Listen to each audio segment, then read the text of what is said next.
Hello, gamers. Happy Tuesday. Happy Maintenance Eve to my fellow 14 players. Hello, hi. Why is my camera angled so high? Good lord, it was not like that earlier. Hello, Abaddon. How are you doing? Thanks for being here. We're about 12 hours, 11 and a half actually. 11 and a half hours to maintenance, which means 2 full days of no 14. So what am I gonna do? I spent most of the day kind of trying to squeeze in some last minute leveling and stuff that I could do, doing beast tribes, roulettes. I also started doing some Boja stuff yesterday and today, and it was pretty fun. I think it would definitely be a fun, fast way to level with a big group. And I've been leveling Reaper with it. I only went up a couple levels because I was kind of doing it haphazardly and just kind of joining whatever was already going on there. But it was fun, and I won't be able to do it again for another 48 hours. But it's Dawn Trail Early Access Week, and I'm very excited for everybody. I'm excited to get back to it. I know I'm not caught up yet, but I'm still very excited about all the new jobs and everything, and knowing that there's more story once I do finish post Endwalker. The Dawn Trail hype is so real. Yeah, I know even players who aren't caught up like me are still like vibrating with excitement. The new jobs are the big thing. I have a full set of level 80 casting gear. I don't have a full set of level 80 scouting gear yet. I don't have gear for Viper, but I do have gear for Pictomancer. I don't even play 14, and even I'm hyped. We'll tag along. That's so exciting. That's really cool. I love that I don't know what the right word is. Not like osmosis or like absorption or whatever. Like you can like feel like contagious excitement, I guess is the word I'm looking for, the phrase I'm looking for. Yeah. I love when people are so excited about something where, like, even if I'm not personally going to engage with the thing, seeing other people excited about it also makes me excited on their behalf. And I think that's a really cool thing. People are so cool, and shared experiences are so cool. And I love that we can be happy and excited for other people. Ah! I should not be drinking iced coffee, but anyways, I am. For today, we're gonna play some more Apollo Justice today, and things were wild yesterday. This game was off to a wild start. Like, I don't know if I would say the stakes were higher than... The stakes were probably not higher than the first case of the Great Ace Attorney, but it's definitely highest stakes out of every... Definitely higher stakes than any of the first trials of, the trilogy, the first trilogy. But yeah, things are happening, and I'm glad that something that I had been spoiled on was revealed in the first case, so I didn't have to go the entire game pretending I didn't know about this thing. So I'm glad that that's out of the way, and now I don't know what else to expect, really. I mean, I do know a couple other things that I probably shouldn't, but I think that was like the big thing that I knew, some of the things that were revealed in that first case. Yeah. So from here on out, it's gonna be mostly new, I feel. I mean, I still do know character names and everything, but that's not a big deal. I wanna meet the blonde bitch today, and Emma. I saw Emma was in the thumbnail of this case, which is exciting, because I think Rise from the Ashes came out before Apollo Justice, right? Well, is it true that, was the first game ported before Apollo Justice's release? So that was like her first introduction to still Rise from the Ashes, and then they bring her back for Apollo Justice. And I'm excited to see how she's grown since then. She's become like a real crime scene investigator in the meantime. I'm excited to see how she's grown. I don't know if we're gonna see much of Lana, honestly. I mean, it'd be cool to get some updates on Lana. Maybe Emma will talk about her a little bit. We'll see. We shall see how it goes, indeed. Yeah. I'm just very excited. I'm just happy to be playing Ace Attorney again, and do some voice acting too. I had a lot of fun just like voice acting a little bit last night. It was very fun. Yeah, this is like my voice practice for the day, playing games like this. Between 14 unvoiced cutscenes and now this is my voiceover training for the day, so to speak. Yeah. But yeah. Apollo Justice. I'm already loving him. He seems like a silly guy. I know that sounds very generic and whatever, but I love that he's very shouty. He seems like a dork, and I love that. And I'm very curious to see what the law means to him, since I don't want to say too much without getting into the case, without getting into the game, in case there's people here that like spoilers and whatnot, but I'm very eager to see what the law means to him. I mean, he did kind of say as much. He said something that it took Miles and Phoenix some time to get to, actually, in the first game. But yeah. Yuka, hello, how are you doing? How's it going? You're good? Glad to hear it. Yeah, I'm I'm tweaking at the thought of, I know this sounds like very cheesy or whatever, but like no 14 for 48 hours. What am I gonna do? I could play, I'd try to leave my house. I could try to do that. I could go outside. Maybe I should do that. Maybe I'll play Honkai 2.3 on my own time in the next 48 hours. That would probably be a good thing to do. I'm watching a Horizon Zero Dawn playthrough, and I've heard so many notable VAs and NPCs. That's exciting. I do want to play Horizon Zero Dawn at some point. I don't know, I might stream it. We'll see. It's not super high on my priority list, but I do own it. And I think that's so cool. I love noticing VAs. VAs are fun. Spotting VAs is fun. But yeah. Anyways, should we hop on in? Cause I'm very excited. I just love Ace Attorney so much. But yeah, no 14 for 2 days, but at least we have Apollo Justice. All right, 14 music. We must silence you. Okay, we're going into the second case. Game, please load for me. Game, show up. Okay, it's coming. There we go. Alrighty. Case number 2. I don't know where we're gonna go with this, because we got the new mechanic of Apollo having like very sensitive, like being able to pick up on people's quirks and stuff like that. So that's a new thing in here. We're at Turnabout Corner is what this one is called. Yeah, I think I saw Emma and Phoenix's daughter. I know her name. That was revealed to me by L4. I do know her name, but yeah, the two of them are on the thumbnail. I did ditch abruptly during yesterday's stream, but who's our bye boy now?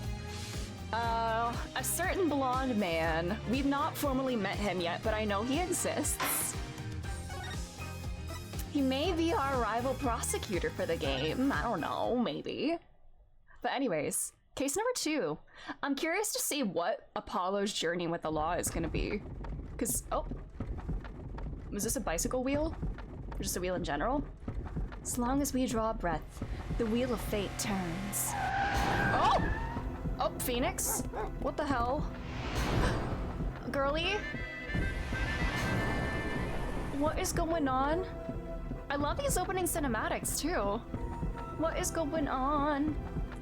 Spinning big crimes and little crimes together. And when the wheel stops...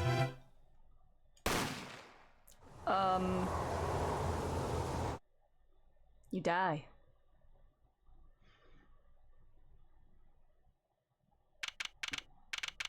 June 15th, so this is almost 2 months after the first case. But yeah, Apollo said in the first case, you know, like, this is all about finding the truth, which was not... It took Phoenix and Miles some time to get there in the trilogy, and then that was their joint objective. And I'm wondering what his perception of the law is going to be like, since supposedly Phoenix, somebody who, like... Phoenix forged evidence. Apparently, somehow 7 years ago, that's what got him disbarred, I'm guessing. Although I'm guessing Kristoff had something to do with that, so maybe Phoenix was not at fault there. But he did give a piece of, like, false evidence in court. And I wonder, like, is Apollo gonna get all disillusioned and stuff? I'm curious as to how this is going to work. but he's still working with Phoenix, apparently. Somehow, despite not being able to practice law, Phoenix can run Wright & Co. law offices. I don't know how that works. Anyways, Apollo works here now. 2 months had passed since Mr. Gavin's arrest. My first trial, I lost both my mentor and my job. Yeah, I'll admit it. I was screwed. But even when I hit bottom, I told myself I'd never come here. Honest. Oh, he wasn't working. Oh, God. He didn't come here right away. Interesting. Here, being the legendary Wright & Co. law offices. Aww, I see they got all of Daughter's things. I'm not gonna say her name until it's officially revealed, even though I know what it is, but... Aww, with all her magic stuff, what is this, a floating fork? And we got Charlie here. Aw, Charlie's still alive and kicking. Here, being the legendary Wright & Co. law offices. Okay, Justice, time to stop trembling. You must be here for the interview. Right this way. Huh? It's her! Hello. Hello there. You found the right place. Welcome, first pun of the day. What's with this girl? Well now, shall we begin? Begin what? Right. First things first. Any special talents? Talents? Yes, well, you must have at least one. Well, I guess... defending? Defending. An unusual talent, but it'll do. With a little jazzing up, of course. You think so? Let's give it a go, shall we? Huh? Go ahead, show me, defend. Just give it all you've got. Don't hold back now. What? Is she gonna, like, attack him and, like, self-defense? What are you talking about? I can't just defend here. First lesson, a professional can perform anywhere. Thanks. Girlie, what? We want people to be laughing with us, not at us. Thanks. But I'm not sure why they should be laughing at all. What? What exactly do you think you came here to do? What? Defend, no? Does he think this is a job interview? Excuse me, but do you know where you are? Huh? The Wright & Co. law offices, right? Oh, I was afraid of that. Don't worry, you're not the first. Look, what's going on here? Who are you? I came here to meet with the person in charge. Well, you've apparently made no fewer than 2 mistakes. Mistakes? But I got a call from Mr. Wright this morning. Perhaps you should go read the sign out front again. Well, what's there to read? Look, it says right there. Oh. Why does it say Wright Talent Agency? Oh God, what's going on here? Is this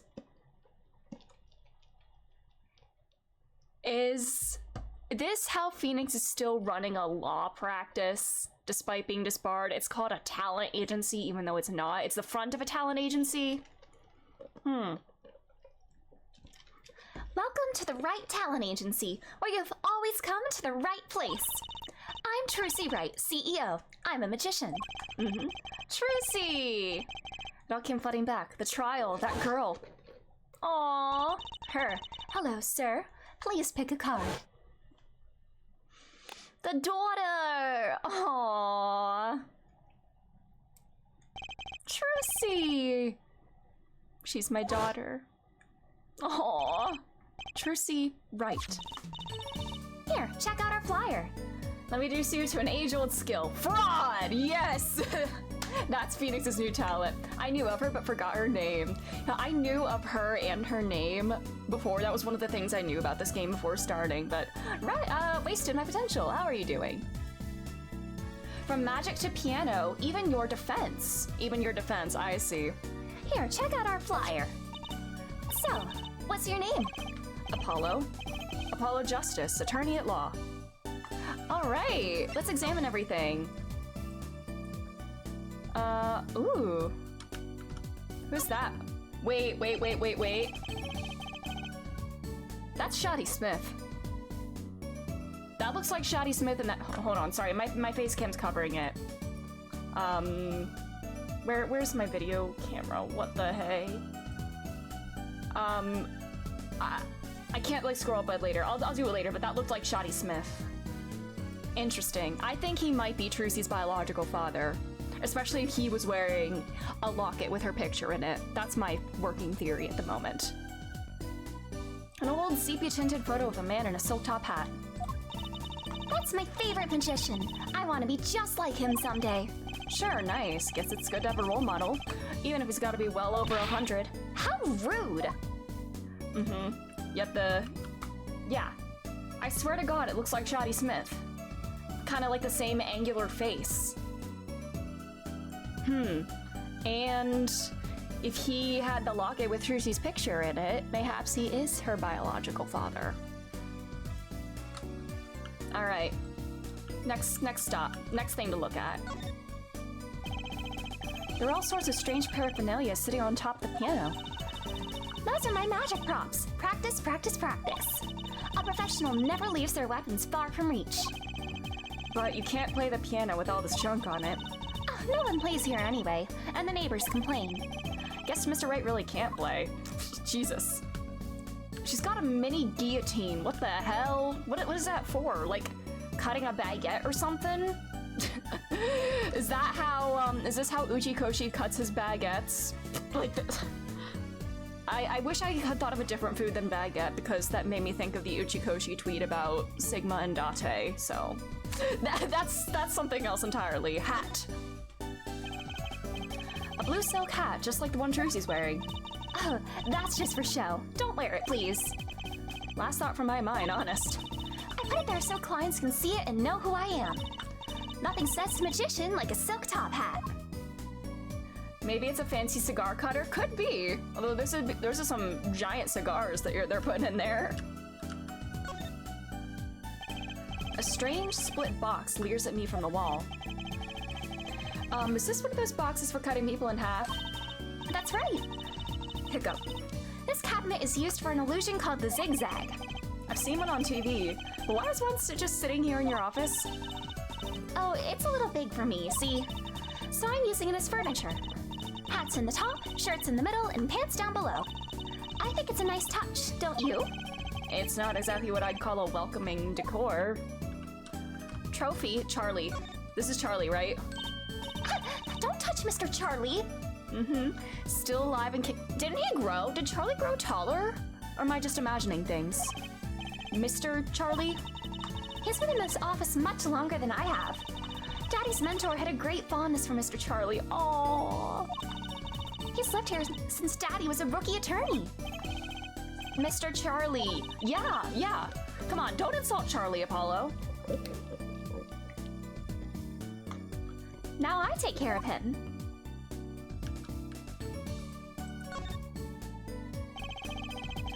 All these legal books must be Mr. Wright's leftovers. There's a lot of unrelated books in there, too. One Trick a Day, Magic for Idiots. You'd think a pro magician would aim a bit higher. We're not Phoenix. Apollo!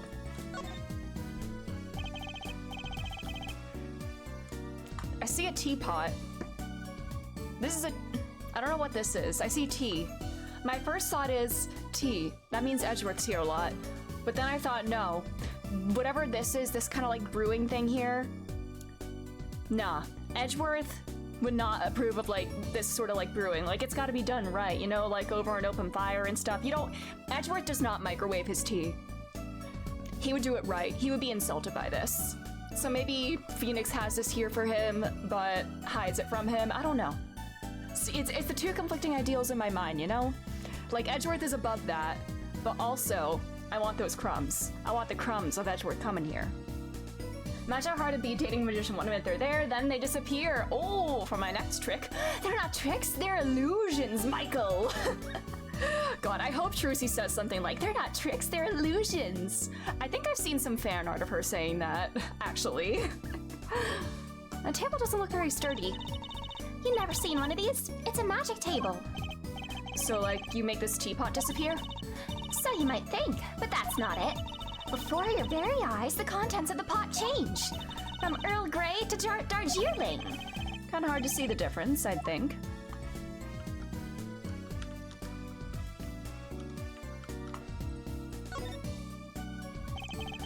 That's one of those hula hoop things everyone was crazy about way back when. Really? I had no idea these were that popular. Not so bad with one myself, actually. Oh, okay. You can hula? Can hula hoop? With those hips? I'm still learning. So you can really make someone levitate with it? Show me. Huh? I have no idea how. It's just a normal hula hoop, isn't it? Once again, the protagonist being the, wow, I'm the most normal person here, when they are certainly not. Whoa, that fork is floating. Not. Why do you have a plate of plastic spaghetti here? That right there is the whole reason I became a magician. Do tell. I saw a plate just like that in a restaurant once. The floating fork looked so real. That's when I knew. Someday, I'd make magic more amazing than that spaghetti. Good for you, Trucy. Is that everything I can look at? I think. Oh wait, yeah. Alright. Now, let's talk. Oh wait, I gotta present my badge too. A pianist who can't play a lick, formerly an ace defense attorney of some renown. Future stage magician in training, apparently the daughter of Phoenix Wright. Hey, look at this.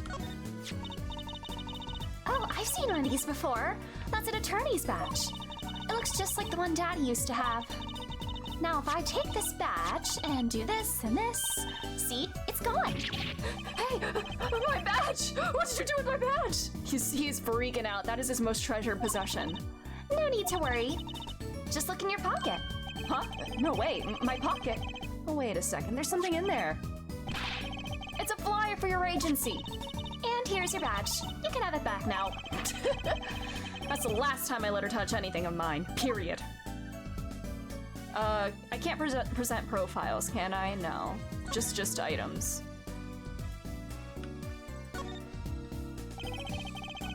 Number on the back. Many numbers, but this one's yours. Hello, LGBTQ community. Hello, Hope. How are you doing? Thank you for being here. Aww. Apollo. Why did Apollo become an attorney? Was it, did he also become an attorney because of his boy best friend, just like Phoenix and Ryunosuke? How's this case going? It's pretty good so far. I mean, I just started, so we're just chatting with Trucy right now and learning about her. Alright, let's talk. Right, talent agency. So is this really a talent agency? You bet. Oh, Daddy started it 7 years ago when he quit law. Of course, we only have 2 people signed up right now. 2 people? Does that include you? Trucy Wright, magician extraordinaire. I've done a lot of stage shows, paid too. I'm a professional, you know. Right. Promise you'll come to one of my shows, okay? Let's see. Oh, and the other person our agency represents is Phoenix Wright, pianist extraordinaire. Extraordinaire. Oh, because he's ordinary at piano. Your dad, in other words. Didn't he say he couldn't play the piano? Our agency doesn't see that as a problem. Why, there are many magicians who can't do magic. At least you're optimistic, I'll give you that. So you're you're Phoenix Wright's daughter? That's right. After Daddy quit law 7 years ago, I promised I would keep him fed. So I'm kind of... Trucy. Trucy, that is not how you use that phrase. What the fuck? No. Yeah, no, we're shutting that down, no. I'm in charge of this whole office, too. This is actually, was it Edgeworth's daughter and Phoenix is the stepdad? Stop. I can see Edgeworth being like, you know, Uncle Miles. Pretty amazing for a young lass of 15, wouldn't you agree? 15? How old is Mr. Wright? Daddy? Oh, he is 33 this year. I'm sure there's a good explanation, I hope. Yeah, she's adopted, yeah. About Mr. Wright giving up law? It was because of that incident 7 years ago, wasn't it? Huh? You know about that? Not the details. I remember the news, though. It was a big deal. So I hear. I was too young to understand what was going on. I'll ask Daddy about it next time I get a chance. Daddy, right. That reminds me. About Mr. Wright. He gave me a call this morning to come in. Daddy's not here right now. He's in the hospital. Oh, no! Hit by a car in the cinematic? I've never played an Ace Attorney. Is there a bigger plot in games or just solving cases? There is usually like a sort of bigger plot. There always is, actually. Some of the cases may feel like kind of like fillery, but there is always like some sort of like overarching thing going on. Like not every single case may connect, especially in like the OG trilogy, but definitely there is like a complete storyline throughout all of them, for sure. Especially so in The Great Ace Attorney. But yeah, it is a connected story throughout. Yeah. He's on strict bed rest until he gets better. What? Okay. Which hospital is Mr. Wright in? I'll pay him a visit. Does he lose his DOF license since he isn't a dad? Hey, he is a dad. He is the dad that stepped up. Oh, the Hickfield Clinic. It's quite close. Thankfully, it's not the Hottie Clinic. Well, I'll be going now, and I'll give this some showbiz gig some thought, okay? Wait, I'll go with you.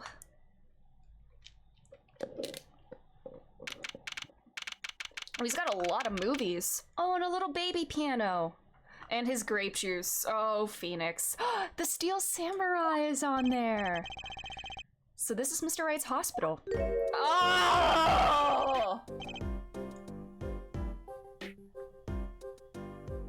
I got anti-Apollo'd there.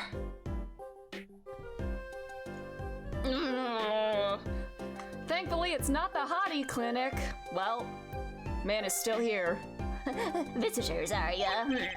Yeah, are you the doctor?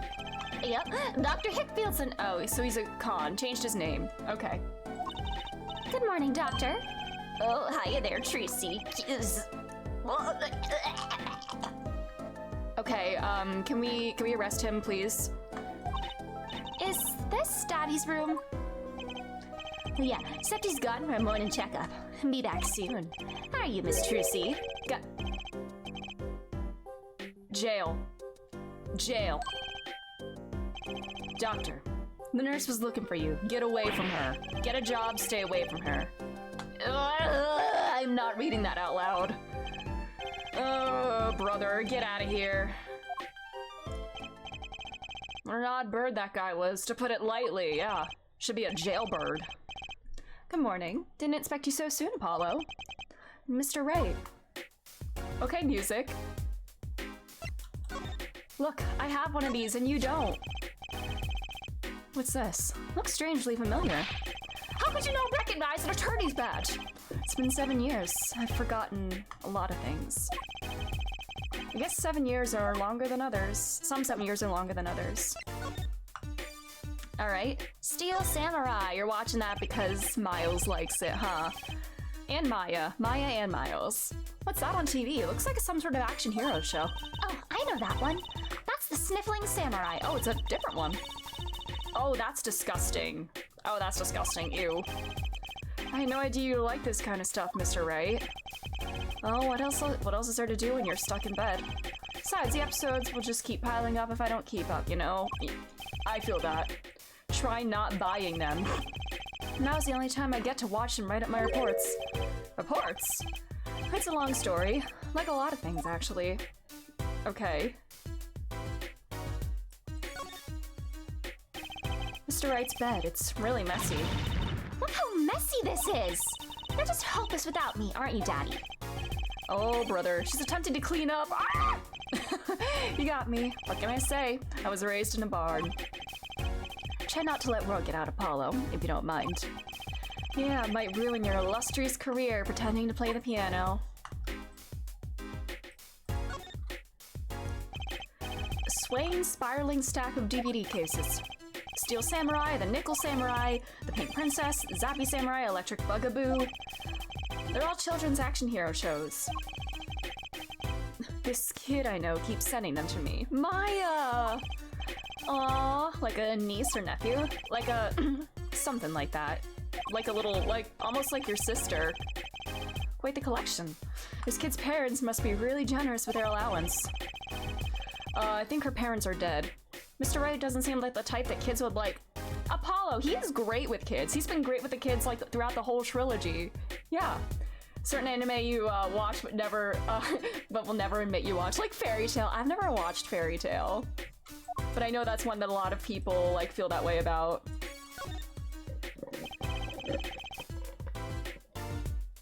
This looks like a child's toy piano. Gotta practice. Wouldn't want my fingers to get stiff. Oh, Phoenix. A pro always keeps his weapon close at hand. Shall I play you a tune? No thanks. How unfortunate. I so rarely get a chance to play.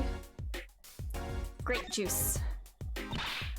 Daddy! You snuck some grape juice in again. The doctor said you weren't supposed to drink that year. Trucy, look at the label. Oh, It's wine, so it's fine. Oh. deep sea mineral water. That's fine, I guess. I switched the labels. Don't tell Trucy, okay? What can I say? The man loves his grape juice. Is that everything I can inspect? Oh god, there's another one in there. I'm glad that it's actual grape juice, otherwise I would be extremely concerned for this man. Alright, now let's talk. What happened?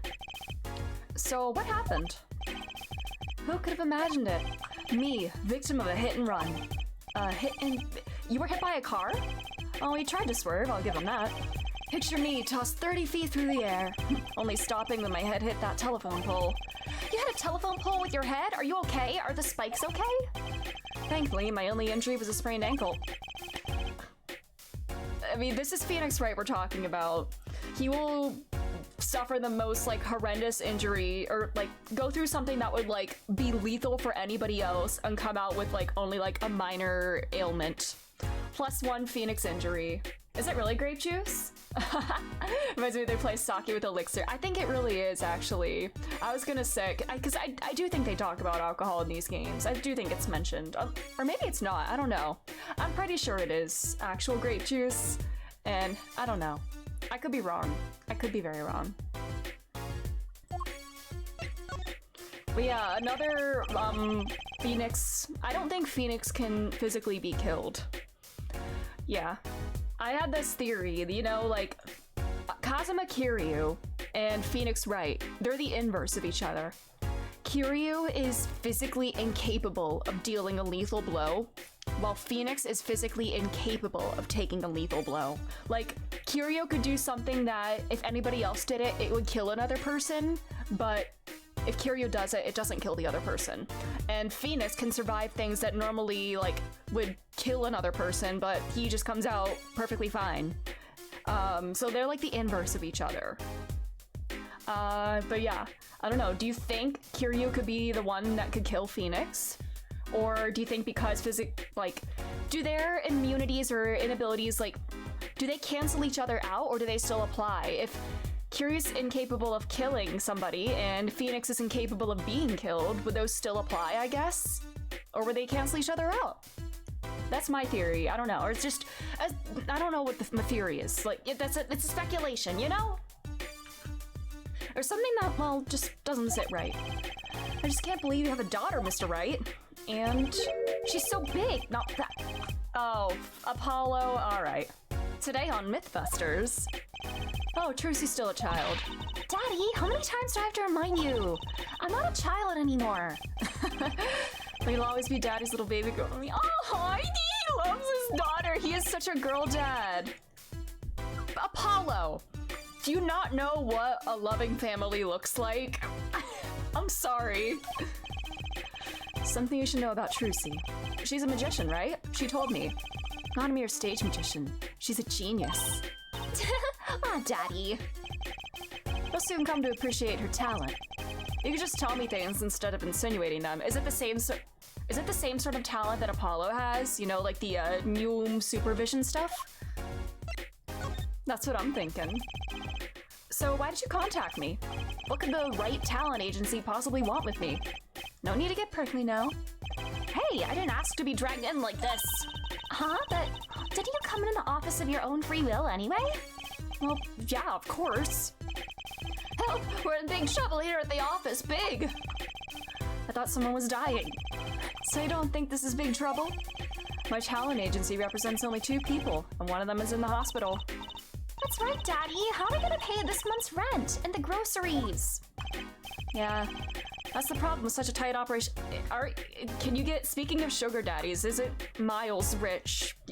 Isn't he, could he fill the role of sugar daddy? I think it's very feasible. It's a symbiotic relationship. When one of us falls, the other two must fall. Hey, this isn't exactly a suitable conversation to be having with a 15-year-old kid. In any case, if Apollo here can't help you, you'll have to transfer to a new school. Again. Aww. No, I can't. I only just made friends. How can you do this to me? To us? Polly! Polly. Oh, Apollo. Polly. Oh, Polly. Nickname, not like Polly the parrot. What? Don't forget DL6! Apollo just hears don't forget DL6 in his head. Like, now it's my fault? On that note, how about you come work for us? I've got the perfect client for you already lined up. Client? You mean I get to do my job? I get to defend in court? Whoa, Apollo, it truly is like someone entering the workforce in the year of our Lord 2025, you know? Being able to actually do the job that they studied for, the job they went to school for. What a novel concept. All right, I'll hear what you have to say. You got him, Daddy. Hook, line, and sinker. Now it's time to reel him in. It's official. I'm scared. Our client. All right, so who's the client? Ah, yes. Here, take a look at the map and I'll explain. Last night, I left the office just before 9 o'clock. I was going to that Indochine pasta joint, Al dente's. I play piano there, of course. How do you get hired as a piano player? Unless it's like some other sort of like secret thing that you're doing and piano playing is just a cover because you can't actually play. What's the deal? What is happening? I'm like, what is happening? The car sent me flying, nicked a telephone pole, and zoomed away. Creepy, huh? Just a tad. It's almost as creepy as hearing you tell the story like it was no big deal. He's suffered worse and came out with less severe... This man is immortal, Apollo. The car sped off in this direction. So good.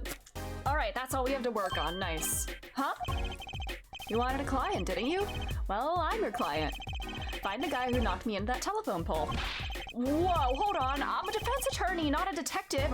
I mean, in this game, the attorneys have to do the detecting because the detectives suck. Unless you're Sherlock Holmes, in which you get to detect with him, and it's genius. But Gumshoe does not detect it very well. Yeah, if Venus comes into your business and says, hire me, you just do it. Yeah, that sounds about right, yeah. Don't worry. Once you found the guy, I intend to sue him. Then you can stick it to him in court. I'm not a prosecutor either. I'm sorry, but this is crazy. I'm going home. Don't get so worked up. It was just a joke. Huh? Daddy. Sorry, Apollo. He just loves jokes, you know. That's a very odd type of dad joke, Phoenix. Like, dad jokes are supposed to be bad, not like wild goose chases. What is going on?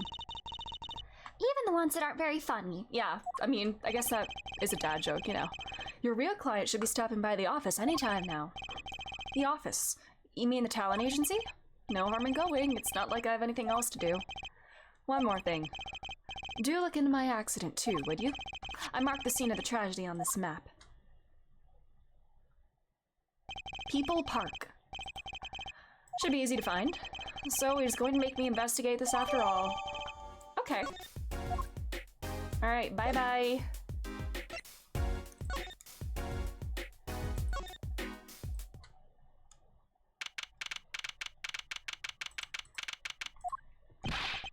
Hey, hey, hey! How are you planning on making me wait, eh? Ah, good morning. Oh! Okay, Ramen Head? Okay. This is the guy we saw in the intro, right? Yeah, Apollo, I need you to buy striped paint! Stop! We saw this man in the intro. Hey there, Trucy doll. Sounds like your pop's at a bit of a rough spot, eh? All swell but unswell, I guess. This is our client. Hey, so this is that Apollo fellow, eh? Oh, yes? The name's Apollo. Look at him there, arms all crossed like ready to fight. Yes, sir. You don't mean that literally, do you? The boss told you what I need, right? Don't let me down now, Apollo. Don't worry about your defense, sir. I'm on it. Defense? Your noodle half cooked. It's too late for defense. My castle's been stormed. My gate's been kicked. My noodle stand's been stolen. Noodle? You know, Mr. Eldoon. Eldoon. God damn it. God damn it, Ace Attorney. No nicknames, please. And no, of course I don't know him. You know in these pots? Not really. And you know the best noodles in town, Eldoon's Noodles. Whose noodles? My noodles. Help me out here, Trucy doll. This is Mr. Guy Eldoon, our client. Wow, wow. What a name. Maybe you can tell us what the problem is, Mr. Eldoon? Okay, Billy Joel. Anything for you, Trucy doll. Nothing new to inspect here, right? Yeah. I figured.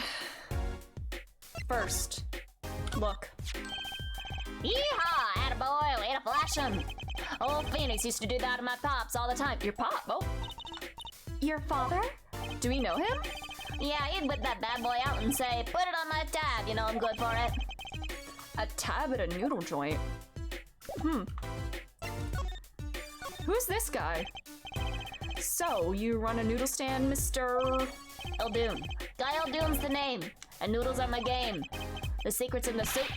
I've been searching for the perfect soup for a year and a half.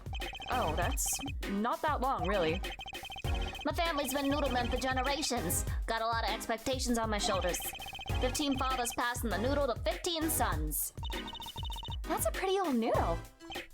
Aye, and fool that I was, I pushed it away. I rebelled against my pops and picked another livelihood. But that didn't turn out so well. Oh, There's no denying it. Salty broth runs through these veins, boy. So, it was like destiny that you became what you are. Right, destiny's the word. Oh, I fought it. But in the end, I was bound by the twisted noodle of fate. not a mental image I care to linger on. So last year, I started my noodle stand. The 15th generation of Eldoon's Noodles. So tell me more about Eldoon's noodles. You don't know the genius that are my noodles? I make them so salty, why they're saltier than salt. Now I really don't want to find out. Daddy's a regular at his noodle stand. He frequented my pop stand back during his attorney days, too. Yep, him and his assistant. Oh yeah, this is Maya. I'm sorry, I'll be sure to drop by your stand soon. Wish you could, Sonny. Heck, I wish I could. I'll give anything for a bowl about now. What do you mean? It was stolen. My stand, gone. He did say that. It was last night. I was doing my rounds, blowing my whistle. So talented. It's like an ice cream truck's bell, but louder. He even gets complaints. Now you're just trying to butter me up. It sounded more like the blues than a whistle. I closed on my stand for the night and parked by the house. Then, this morning, dark and early, it was gone, my keep, my castle, oh! Maybe some bum carted it off? Just guessing here. Well, I don't care who did it. Without that stand, I'm finished. Oh, my noodle bowls will in there too. That's the saddest thing I've heard all day. You know it. Anyhow, that's the deal. Good luck. Good, huh? Wait, what exactly is your request? My noodle stand, find it. And the day you bring my baby back is the day you feast on as many noodles as you want. Of course, I make it so hot and salty 2 bowls could kill a man. And I'd really need defense. Speaking of defense, that's what I do. I'm a lawyer, not a detective. This is where I live. This is where I live. You drop by if you need any info, okay? All right. He's close to sounding like he can rap. Get it back today if you can, Paulo. I got noodles to make. Things have certainly taken a turn for the bizarre. It's almost like my name is Jojo. Traffic accidents and noodle stand thieves. Actually, there was something I wanted to ask you about too, Apollo. Huh? I have a bad feeling about this. Music? Ah, listen to the lady's problem now. Don't be cruel. I lost something last night. That is, something was stolen. Hey, what's this? More thieving and skullduggery? Well, someone stole a pair of my... Oh, brother. Oh, brother. Panties? So they were, stolen? Your, My panties, yes. right. Panties. That's a crying shame, that is, Druzy doll. I was alone in the office last night. What's this music? Yeah, I don't know, like... What's going on? I hung my panties out the window there to dry. Girl, what? When a thief came and took them! My favorite panties! Oh, that's disgusting. I ran after him. Get this back! I shouted, wait! That is disgusting. Well, that was certainly brave of you. But I lost him.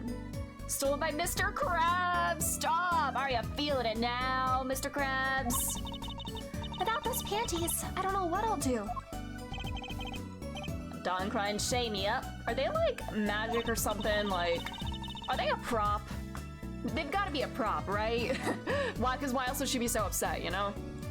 Well, at least the scene of the crime is convenient. I'll mark it on your map. I'll be heading home now. Remember, find my stand if there's an empty bowl in your future, Paulo. Right. And you help out Trucy doll here too, you hear? Things have certainly picked up, haven't they? We had no work yesterday, and now we have 3 cases. I guess. Let's see where we stand. Not in a courtroom, that's where. Well, the first item on our list is Phoenix Wright, Daddy's hit-and-run accident. We have to find the one who hit him.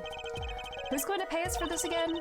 And the second item, Mr. Aldune's request to find his stolen stand. Which we stand to gain a bowl of salty noodles.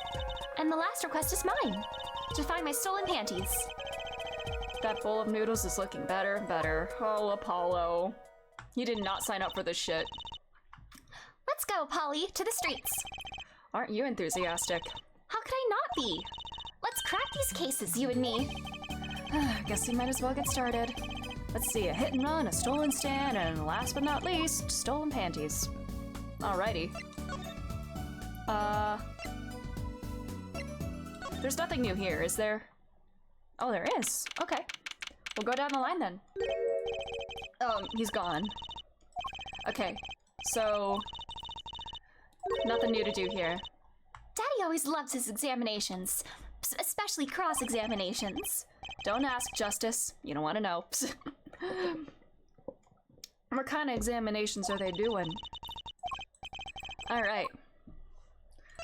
Let's go back here, and then go to the park. Accident scene. What the hell? So this is where Mr. Wright got hit by that car? According to the map, this is the place. What a huge mansion. Apollo, there's a nice-looking lady over there. Let's question her. Okay. I'm a little curious about the park over there. What the hell is going on?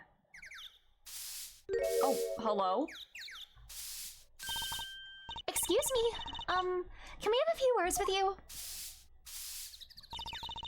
You want something? Whoa, that husky voice. Why am I suddenly sweating? What do you mean? That's quite a house you got there. You must have a lot of money. Whoa. Money sounds like something my son would call his friends. Huh? This is the Kitaki family mansion, little girl. You, kid with the hair. You want something?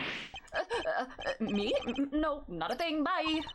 Apollo, we can't leave without questioning her. What if she knows something? But the Kitaki family, they're the biggest organized crime syndicate in town. This really is Yakuza. Oh my god. Does that mean Kiryu is here? Oh! If you're gonna ask something, ask it. If you're man enough. Oh! Get him! Yay! We'd whip him into shape, man. Does she know no fear? I'm Plum Kitai, wife of the 4th head of the Kitai family business. Friends call me Little Plum. I'm Little Apollo Justice, attorney at law. If looks could kill, this woman would be a mass murderer by now. I have a badge. Sorry, kid. I got no idea what you're talking about. Alright, let's examine everything. There's paint. There's paint splashed all over this gate. What a mess. Was this paint knocked over by the car that hit my daddy? That's right. And I'm left to clean up the mess. If you find whoever did this, bring the scoundrel by, would you? Of course. Then you can make them clean up their own mess. You're cute. Naive, but cute. When I find whoever did this, you can bet I'll be doing some cleaning. There's nothing I dislike so much as a mess. Oh, I wish I could say cool things like that. I'll bet you do. What is going on? I'll laugh if my teeth weren't chattering so hard. Wow, what a big house! And the gate is so big. The Kitai family is pretty big around these parts. The Kitaki. I don't know why I mispronounced that. I like the fox, it's so cute! That's a family crest from the old country.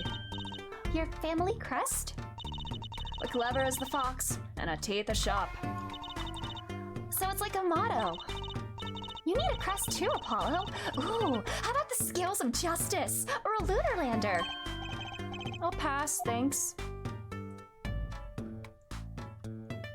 Trev, hello! How are you doing? Thank you for being here. How's it going? A brightly painted dragon. Why do I get the feeling he's glaring at me? Those paints must have been to repaint this wall. That's right. I called in an artist to do the job right. He's the third so far. What happened to the first two?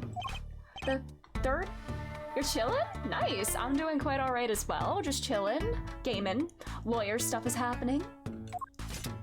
The first spilled paint all over the entrance here. The second on my kimono. So no, don't tell me. It's better that I don't know. Alright, can I, slide over? Yeah. Oh. Who's that? She's looking at the park. She's pretty. I bet she has a story, you know? There's something about her. Too bad she seems to be in a bit of a rush. Okay. What the hell is happening here? Looks like there's some trouble by the park gate. I smell an incident. Ma'am, is that old bag? Is this old bag? Oh, don't you tell me where to go, young fella. I always walk through this park on my way home. Please get down from there. You'll hurt yourself, ma'am. That's quite the determined old lady. Personally, I'm a little more interested in this park. You know what I think? I bet they're filming a movie. Let's go take a look. Maybe we'll see someone famous. Hey, miss, stay out of the park. He got mad at me. Did something happen here, officer? Huh? No. Move along, nothing to see. Why don't you kids go play someplace else? We're not kids and we're not playing. I'm an attorney. And Ace... Something wrong? Detective Sky? Hello, she became a detective? Oh my god! Emma! Hello, Emma! She's all grown up. Let's go! Yes, I'm so glad to see you thriving, living your best life. But yeah, she's a detective now. Let's go. Why is she wearing a lab coat? You're hardly one to comment on how people are dressed. And these kids are curiosity seekers, man. They claim to be lawyers. Why don't you kids run along and play someplace else? Look, we're not... Or I might spill something on that pretty face. Hello? Want a dose of experimental hydroxychlid... What the fuck? Hydroxyxylenodocitrase? Come again? What's hydroxy stuff? Whatever it is, it doesn't sound good. Oh, let's go, Trucy. Try to keep out the riffraff if you would. Yes, ma'am. How are we gonna get more information like this? Oh, why don't we ask that nice woman across the street? Hi, Droxanutres, my nickname in college. Good for you. That nice woman. There's a big trash can on the way into the park. I guess we could check it out. A detective's life sure is a hard one. I'm an attorney Huh? 2 pieces of garbage with paint on them. These are slippers. The Maractus? They look like the slippers you get at the hospital. Look at this, Apollo. Doesn't this go in a car? It's a side view mirror. Looks like it was torn off when it smacked into something. Or someone. Oh, wait, you don't think... I do. This could be from the car that hit Mr. Wright. Wow, and he took off its mirror? I never knew Daddy was so strong. He's just physically incapable of being killed or even severely injured. Like, that's it. It's like an unstoppable force meeting an immovable object. I only have room in my pocket for one of those, though. Oh, which do you want to take? Oh, shit. You know, I'll take the mirror for now. But I feel like eventually I'm gonna have to switch to the other. I don't know. Is it... Paint on the slippers? First I want to inspect the, let's not and say we did. I want to inspect this and then maybe we switch to the slippers. Oh, there's paint there. Nothing to inspect. Nothing to look at closer. Okay, then maybe let's get the slippers then and see if anything happens there.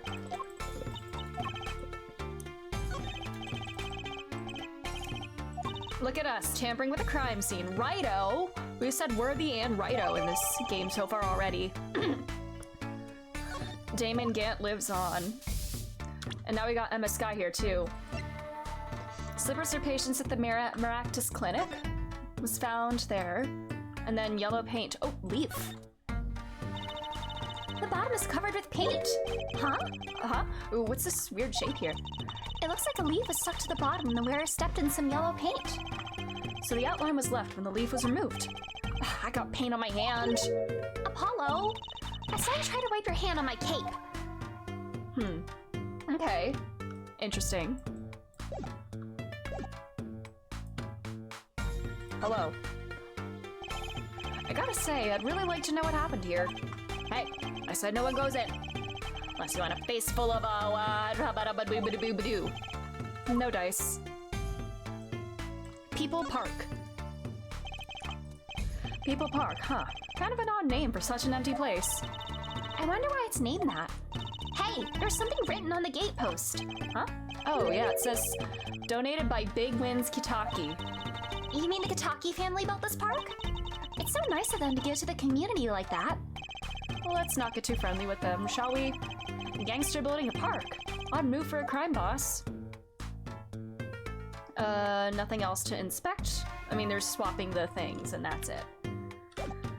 Alright, let's talk some now. Or, if we show her the slippers, does anything happen? Okay, nothing. Alright, let's talk now. Magic Fate, welcome! How are you doing? Thank you for being here. Little Plum? That's a really cute name for someone so... Yes. Whoa! What is it, Apollo?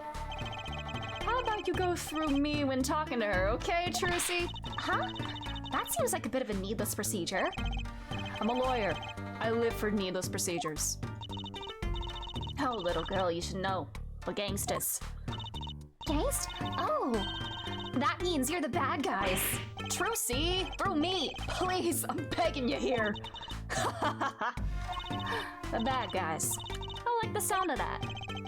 I'm gonna need some warranty after this. Takes a lot of hard work to protect a family fortune. Things aren't as easy as they used to be for us bad guys. So you're saying that business is in a slump? Let's not ask about business if we can help it, please. So, there was supposedly a car accident here last night. Last night. Of course you wouldn't know about it. Sorry to bother you. Wait. Yes? You're talking about that man, aren't you? The one who flew 30 feet and just walked away? That's my daddy. I should have known. One of our capos thought he'd make a great point man. Capo, point man. Could you avoid using too much, industry lingo? In any case, it's been nothing but trouble. I've been cleaning up this mess since morning. Ugh. Cleaning up this paint? Splattered paint. Was this paint spilled at the time of the accident? It was around 9 last night. I heard a crashing noise and found your father drowning in a sea of paint. So you came to his rescue? My husband, the boss, to thank for that. The car that hit your father knocked over this paint and turned the corner and sped away. We're in the middle of repainting our wall, you see. I'm sure that dragon is glaring at me. But why are you out here cleaning it up? What do you mean? I mean, aren't you a gangster? Don't you have any goons to do your dirty work for you? Please, go through me when you want to. Don't be such a stiff lawyer boy. I suppose we gangsters do have a certain image. Yes? Well, we're community-oriented gangsters, you see. The boss likes to get back to the people, see? How noble of him. I availed myself of the public facilities to get rid of all the garbage. Now there's just the paint on the street to deal with. Like the park? Mm-hmm. Or trash can? Can I ask you a question? What? What happened in the park across the street? Ah, yes, quite the commotion. Chicago lightning, as the boss would say. Chicago, huh? Gunfire. Someone was killed. Strange circumstances, too. You're kidding! What a morning. Trouble everywhere. The park, the gate, even our house. Did something happen at your house too? A crime without honor, without remorse. It's a private matter. Wanna hear about it? Somehow I don't think no is an acceptable answer, Polly. Alright. What's this private matter? Bloomers, last night. Oh, God. This is the Mr. Krabs thing. Me, Little Plum Kitaki, the victim of a panty snatcher. What? So was it just my panties that were stolen? Got you too, did they? Poor thing. Like I said, whoever did this is a hardened criminal. It wasn't you, was it? No, of course not. Mercy. I've heard word that panties have been disappearing lately. And the missing panties all have something in common. It's hard to imagine Tracy's and Mrs. Kitaki's panties having much in common. Oh, Apollo, please don't do that to yourself. I know. We'll find your bloomers too. Great. Show me what you're made of. What have you gotten me into this time, Trucy? Hello. That girl from before. People Park? Something tells me English translation named it that to get its abbreviation. What, PP? The PP Park? That girl from before. Oh, welcome home, sweetie. Oh, hello, Mother. She's a Kitaki too? Miss. Here, our flyer. The Write Anything Agency? She's married. I see. Ring. I mean, I assume she's married. Anything agency? Yeah. Do you like the new flyer? So, this is our defense attorney, Mr. Apollo Justice. Attorney? Drop by our office. We'll be waiting. Ah, goodbye. Okay, girl. Oh, Trucy. Why did you give her our flyer? I don't know. She seemed like she could use some help. She's the heiress to a gangster dynasty. She doesn't need our help. I wouldn't be so sure. Alright, is that everything we can do here?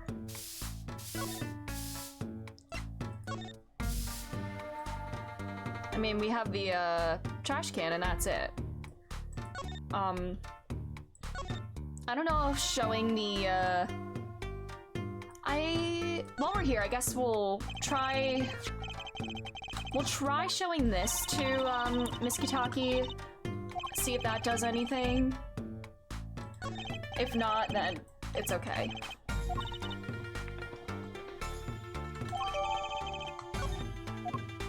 These people just watching this happen. Probably don't have anything to say about this, do you? Oh, you do? Okay. That's probably from the car that knocked that fellow across the street. Right. That makes this a valuable clue. Let me know if you find that car, would ya? You splash Kentucky paint, you pay the price. Okay, well, I don't think there's anything else we can do here. Let's go here now. Hello, Luke, welcome. Can't stay long, it's late UK time, the temp is crazy. Oh no, stay nice and cool. No worries, do what you gotta do, but I hope you're doing well. So, what's this place? This'll be Mr. Aldoon's house, silly.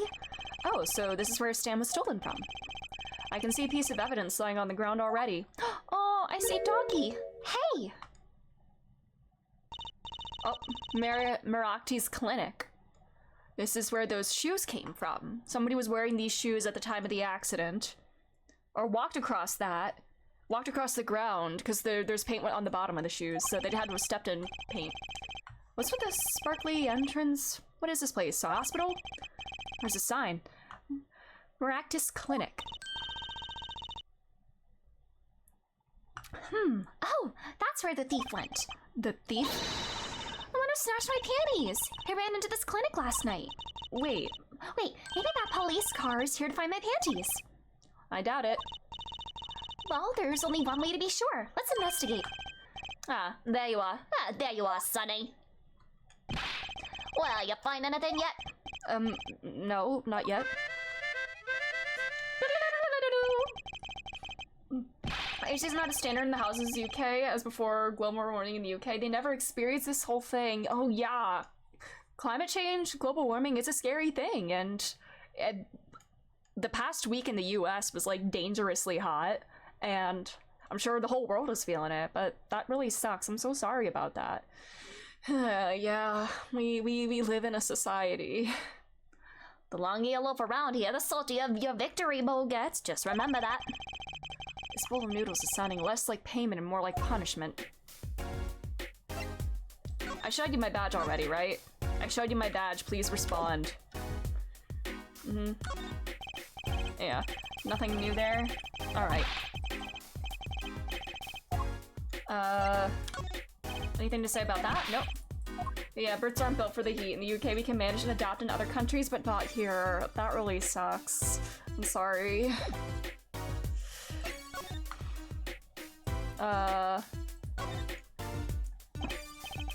That's quite a sign. I take it that's new as opposed to old.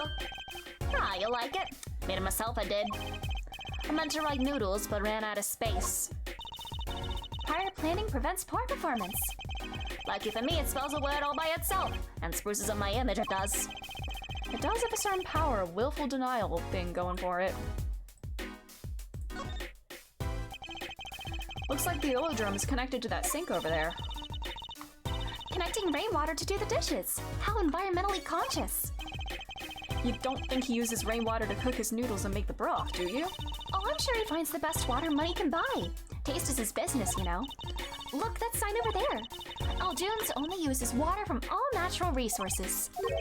I think I'll take a rain check on eating here. Save the light. Oh, speaking of environmentalism. Save the light indeed. Mr. Aldoon's house is practically in the dark here. Yeah, global warming is a lie, of course I'm joking, yeah.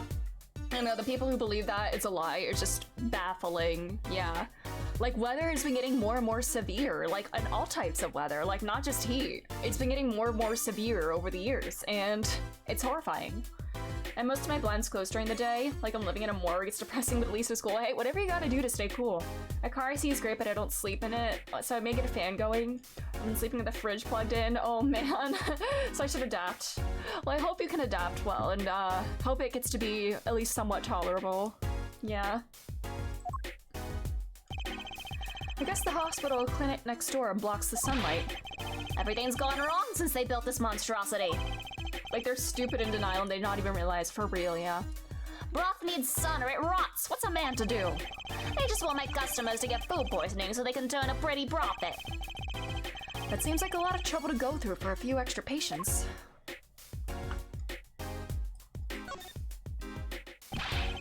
That's the place right there. That's where I keep my stand, covered all nice and pretty with that blue tarp. Blue tarp. So you use this plastic sheet to cover your stand at night, I see. You see? What? Did you figure out why it was stolen? Well, no, but it does suggest that the thief knew what he or she was looking for. They clearly knew what was under that sheet. So it wasn't one of those casual drive-by stand snatches, you mean? Not bad, Sonny boy. Not bad at all.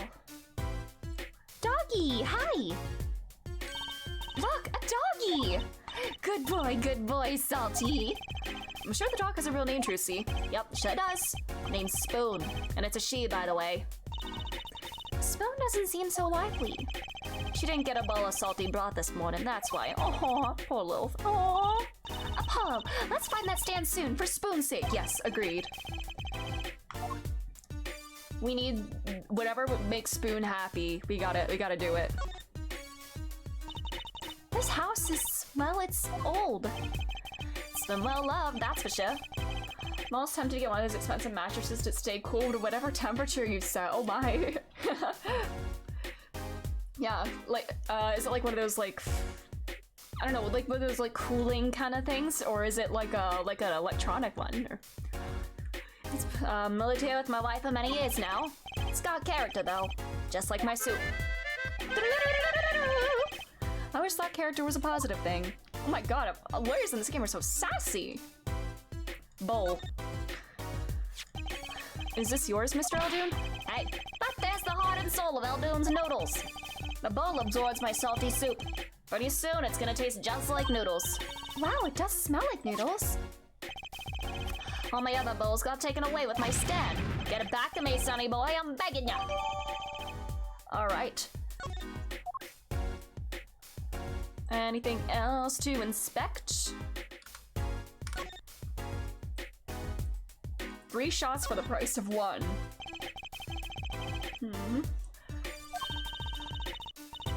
Oh, now's our chance, Apollo. Chance for what? I don't need any shots, thank you. Whoever runs this clinic, they seem pretty business-minded.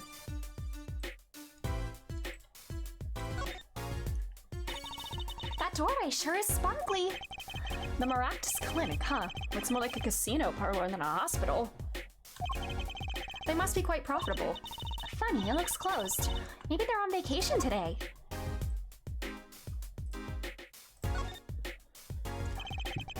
I'd understand if there was an ambulance outside, but a police car?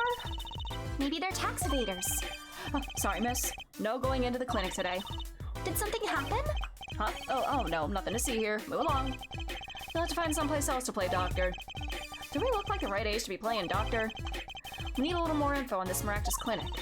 Ooh, we could ask Mr. Eldoon. He is their neighbor and all. And we should check out that garage. What if the thief who stole my panties is still in there? Alrighty. Is that all I can inspect? Alrighty. Bowl. Well, first let's inspect the bowl. What's this on the bottom? Oh, look! I love these little personal touches.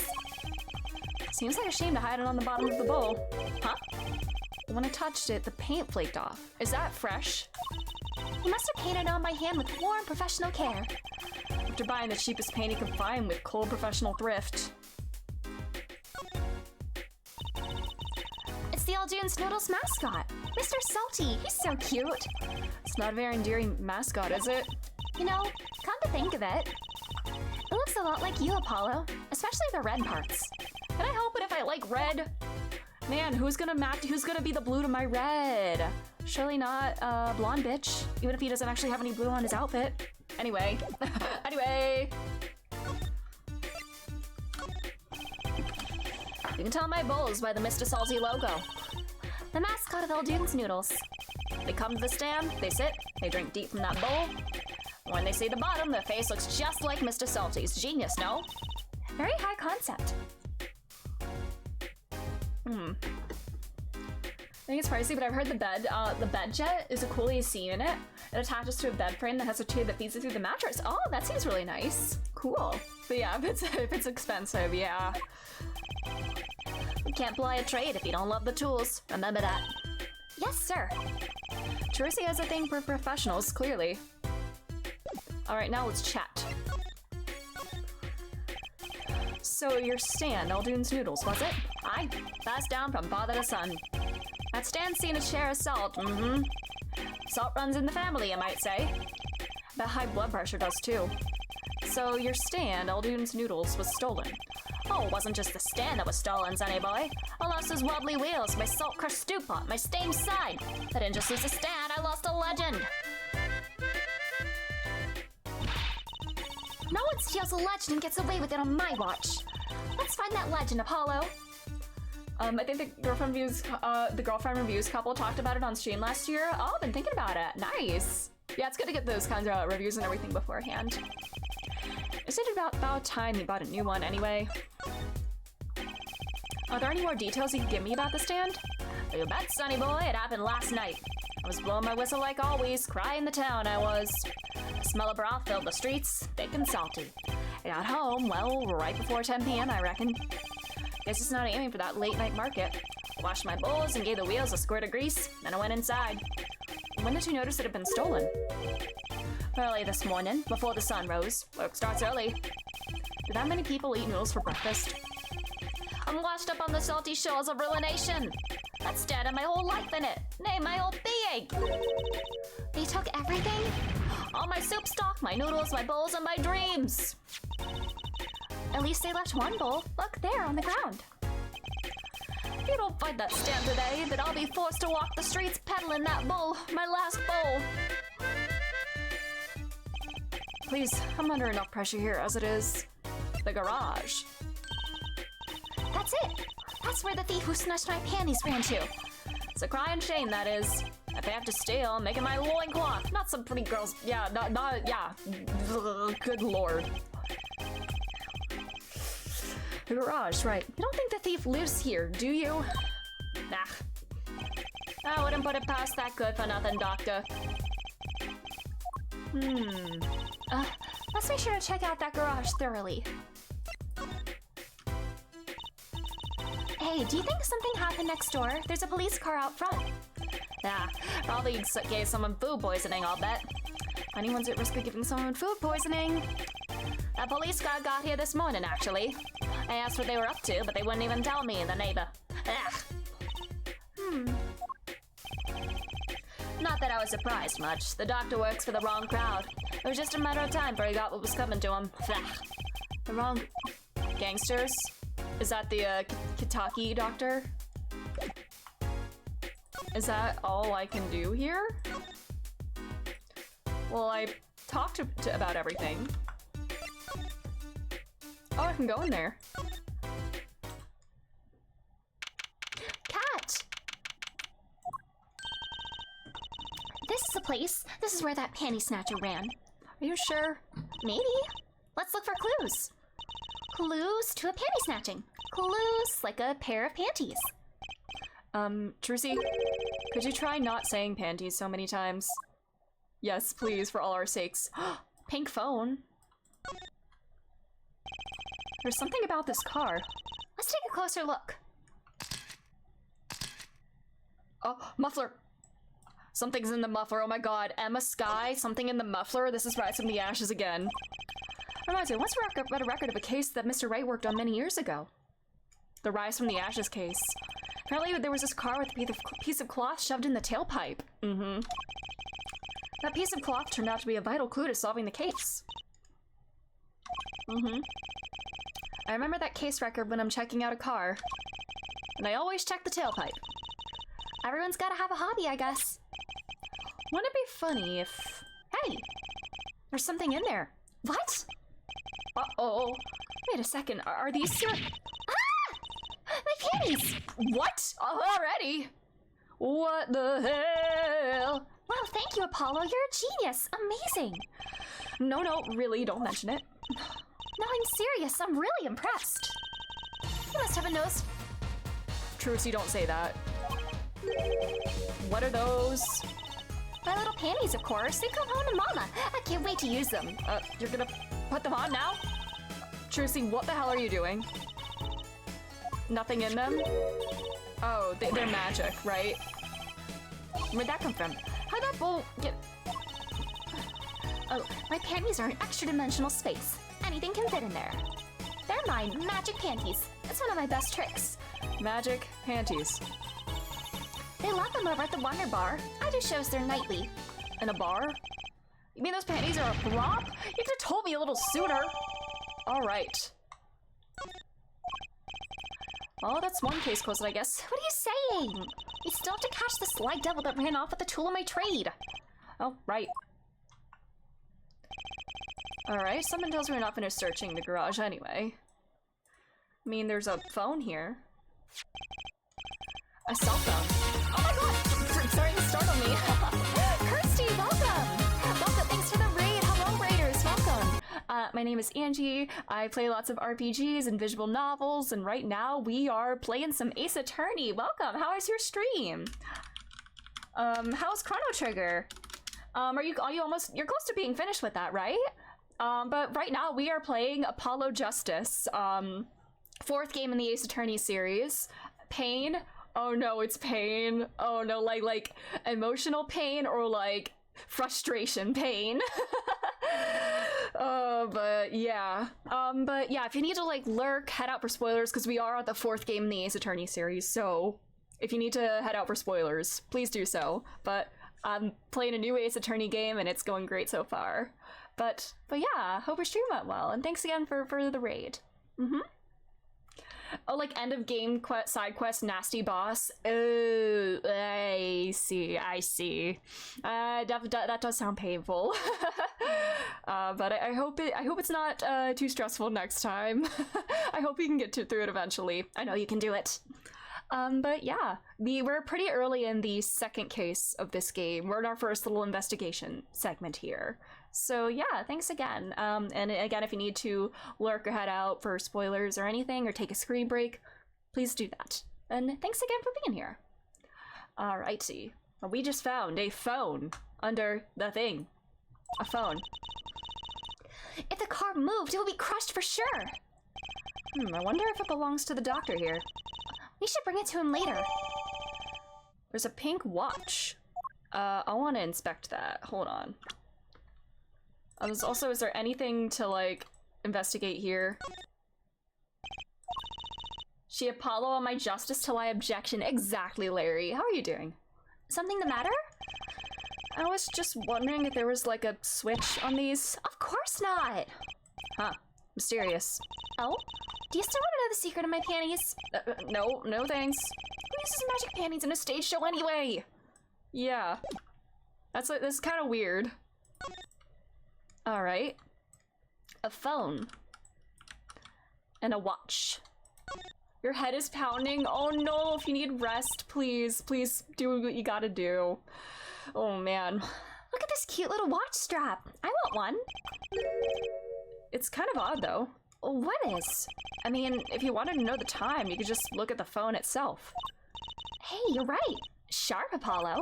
Yes, this is the digital age. We don't have watches anymore. We look at the time on our phones. Thanks, finally, some respect. So, what does that tell you? Well, the owner of this phone doesn't think through the details for one. They did drop their phone after all. I kind of figured they were a little spacey already. Oh, good point. Alright, we got the watch. It's like a pocket watch. Almost. Is that all I can look at there? Alrighty.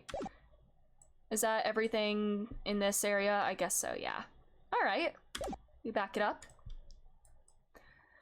Skeleton. Someone's there! Oh, it's just a gold-painted human skeleton. Just a human skeleton and painted gold. There's a mannequin hand waving to us from the box behind the skeleton. This place just screams hospital storage, don't you think? I'm still in shock that we're getting investigations. Same! I'm so excited. I was holding out hope that we would get an investigations port at some point, like in the near future, because I felt like a re-release of Investigations seemed likelier to come before Ace Attorney 7, but now that's the case, and I'm so excited because I just love Miles Edgeworth. And I'm laughing so much at all the memes that people are making on Twitter, the art of like the characters from the second game getting official names that are different from the fan translation. Like one of the characters' names, there's one character in particular that I see everybody making fun of with his new name. I won't say it in case you don't want to know what it is, but but yeah, I'm very excited. And I can't wait. Oh yeah, James told me some of them. Oh yeah, with Sebastian the Best becoming Eustace Winner. But I can't hear the word winner the same ever again. And I don't even know the story of Ace Attorney Investigations 2. I don't even know the story. But that's so funny. You have an emote suggestion? Let's hear it. What is it? What is it? But yeah. I'm very, very, very excited. Oh, sorry. I don't have links enabled. If you like DM it to me or like whisper it to me, I can add it. I'm so sorry. I don't know how to enable links actually. Hold on. Is it bad that I don't know how to enable links? But yeah, if you whisper it to me, I can add it or look at it. It's okay, neither do I. Okay. Okay, thanks. Alrighty. Anyways, it screams something, that's for sure. I just sent it to DM. All right, thank you, I appreciate that. Cat. There is a cat. Hey, a kitty cat. Here, kitty, kitty, kitty. Meow. It's not coming down. You do look kind of suspicious, you have to admit. It's okay, kitty cat. His hair won't hurt you. It's okay, kitty cat. She won't make you disappear in her hat. Aw, spiky hair. Look, it's a floating ladder. Polly, that's called a step ladder. Come on. Here we go again. Step ladder.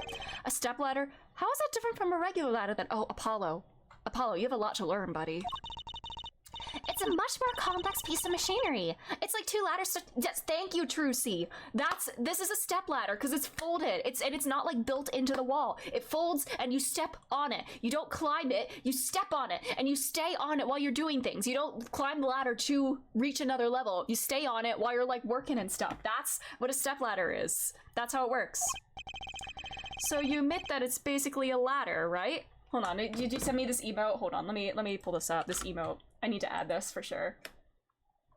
Alrighty.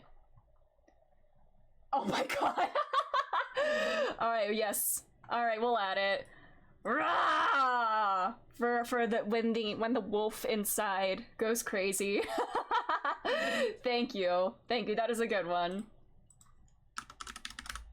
Nice. Thank you, Larry. Are we moving on from the cat phase into the wolf phase? Trevor's gonna hate it. Oh my god. Yeah. Wait, huh? You have to look past the form, at the essence of the thing. Can we talk about something else? Okay. What else is there? Tires. Oh, wait. This is the car in the accident. The thing is gone. The mirror. There's something about this car. Oh wait, yeah, we already looked. There's more to look at, and... Ooh. This. Yep. Hey, look at that! The mirror's been broken off. Now this is a clue. It's the same side of the mirror. Yep. What? You're smiling like you know something I don't. You aren't keeping a clue from me, are you, Polly? A clue? Let's see. I think I do have just the clue you've got in mind. Take that! Use those cords of steel, buddy. My clue is this! Okay, new music. Whoa, it's the same color and size and everything. A perfect match. I guess we could check it out. But yeah, these clues, yep. Hello, Amanda, welcome. Let's run away for spoilers, no worries. Do what you gotta do, but thanks for being here. Hope you're doing well. It's a side view mirror. Looks like it was torn off when it smacked into something. Or someone. Well, looks like we just solved a case. So the car that hit Daddy last night Is sitting right in front of us, yep, but we don't know who was driving it. Wow, you put the pro in professional, Apollo. Gee, thanks, Drucy. Apollo, Huh? What is it? now that we solved this case, we should go report to Daddy. He'll mope if we leave him alone too long, knowing him. Aw, he's lonely. It doesn't seem like the type to mope, though. This is hardly a case worth reporting. It's a hit and run, Apollo. The man was hit by a car. Apollo, what the fuck? There's nothing else to inspect here, right? Alrighty. Alright, let's get out of here then.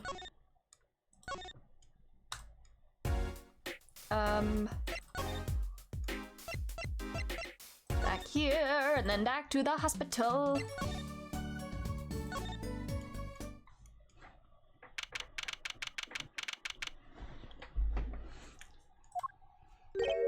Yo, how goes it? Daddy, how do you feel? Not bad, Trucy, not bad. It's good to have you youngins on the case.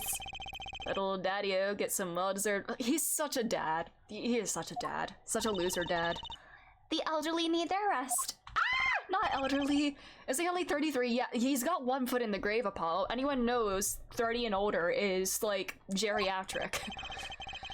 We've cleared up most of the cases. I was right about you. Competent, capable. Tell me what you found out, if you want to. Your enthusiasm is overwhelming. Wait, also, do I have any, who are these? Mysterious woman encountered in the park, she seemed concerned. Way to the 4th Kitaki, family bit boss. Busy cleaning up paint spilled by her office. This guy. And you, stolen stand. Her. She. I'm getting paid for all this. Yeah, literally, he just wants his paycheck. I already showed you my badge, right? Yeah, I did. Yeah, I did show him this before.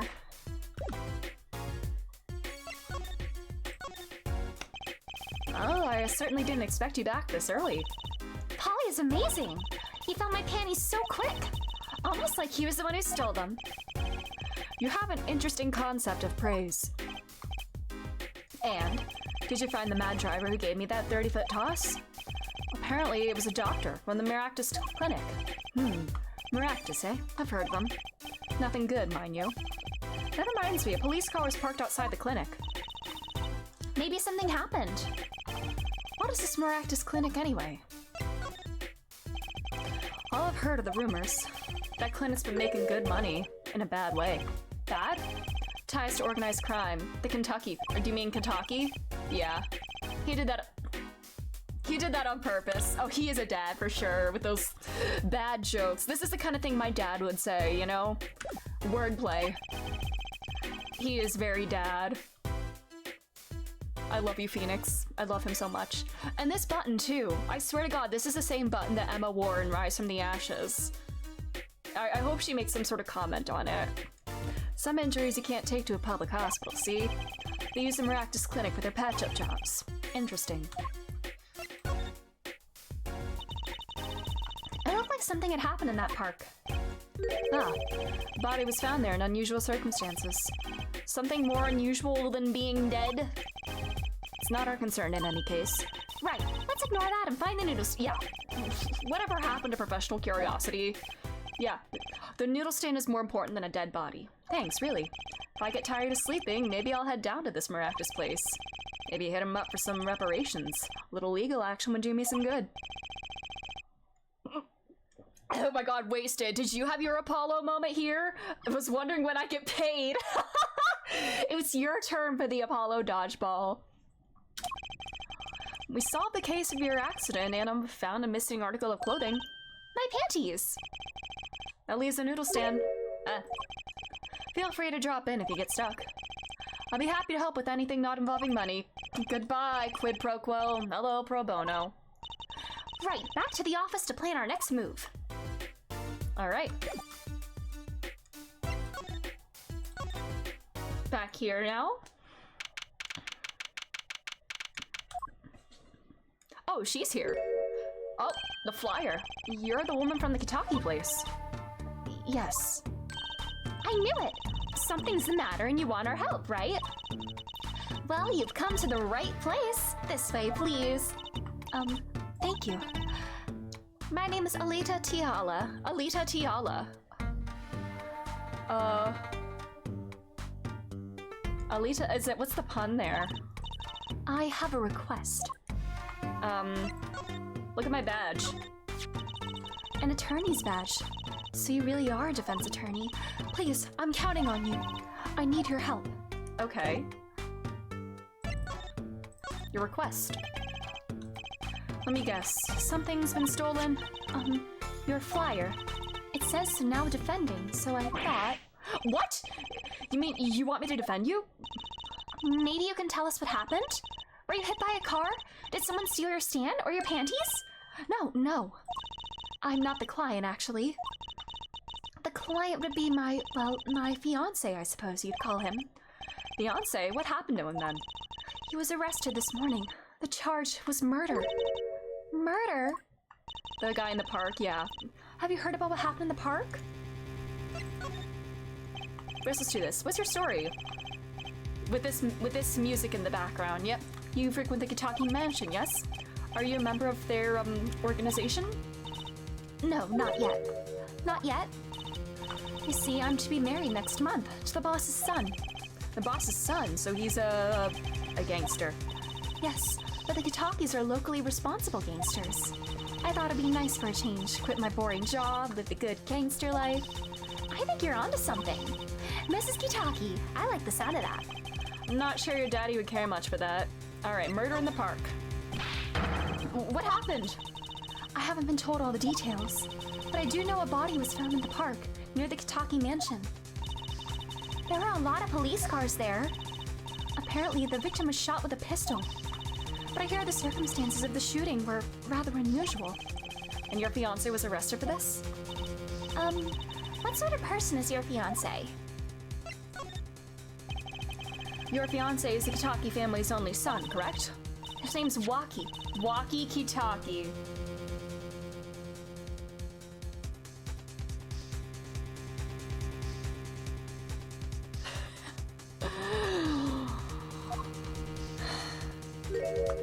Oh.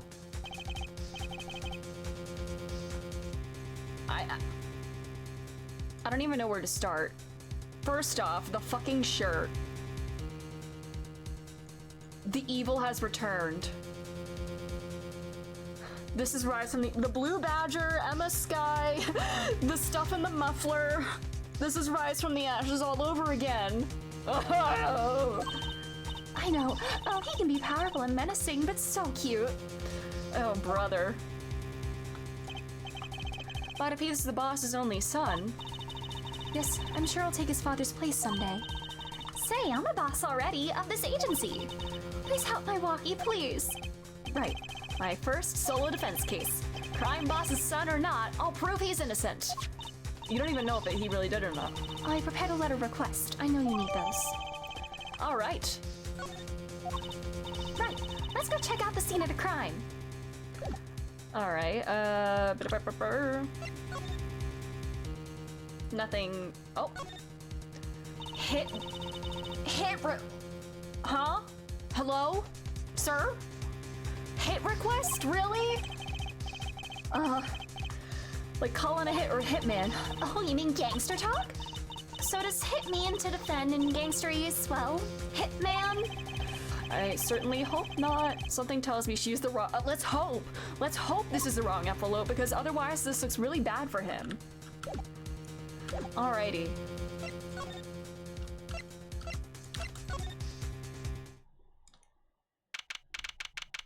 There's a motorcycle here. Motorcycle. So this is it. My first murder crime scene. It's you kids again. Look, can't you find some other place to play? We're not playing. We're, investigating, aren't we, Apollo? Sir, I have a letter of request here. Letter of... huh? Why does it say hit request on it? Miss Tiala must have used the Kitaki stationery. Excuse me, coming through.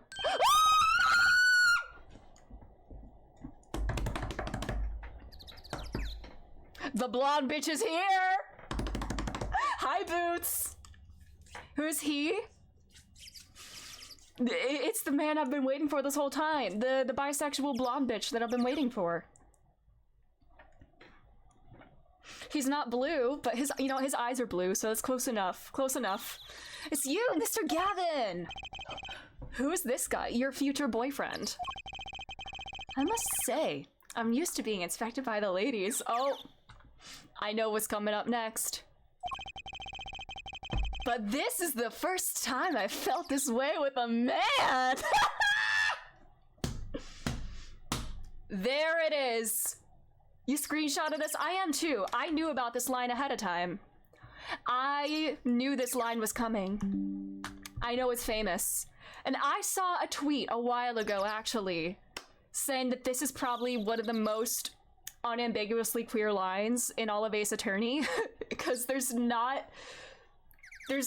literally no heterosexual interpretation for this. Like, there are some other, like, famous lines that can be interpreted platonically, you know, like unnecessary feelings, like textually it's about Miles's uncertainty about his career path. You think I won't be able to get you off is actual legal speak. But this, I saw somebody say there's two ways to interpret this. Either he is saying that he has feelings for Apollo, or he assumes that Apollo has feelings for him, even though they just met. So, yeah. First, this is their meet cute. This is their meet cute. This is the first time I felt this way with a man. What do you mean by that? Mr. Gavin? That is not your dad. That is not his dad. Oh, do I need to give him a German accent? It's gonna be terrible. It's probably gonna slip into like Russian or French. He is so indeed. Oh, Fraulein, what is it a sweet morsel like you is doing in such a dismal place? Can I help? I can't do this. Yes. The policeman officer fellow here won't let us in. We even have a letter of request. You must be exhausted standing out here. I can't do it. I can't do it. I will take you to the scene of the crime. Really? By your leave, officer. Yes, sir. Of course, sir. Very well. This way, Fräulein. Oui!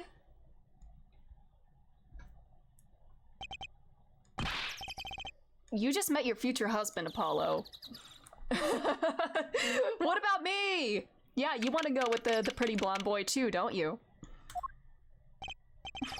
On that note, enjoy your investigation. Thank you. Will we see you again? Ask the wind, Fräulein. I'll be riding on it. Oh my god, not the eternal winds. Is there a bot command? What? Who? For Apollo? Or for him? For this man, because he needs it. Hi, Kim. Hi. How are you? Riding the eternal winds? Graha. I want to go back to 14. I miss Graha. And I'm not gonna be able to play 14 for 2 days. That was a good time for the Koro. Indeed.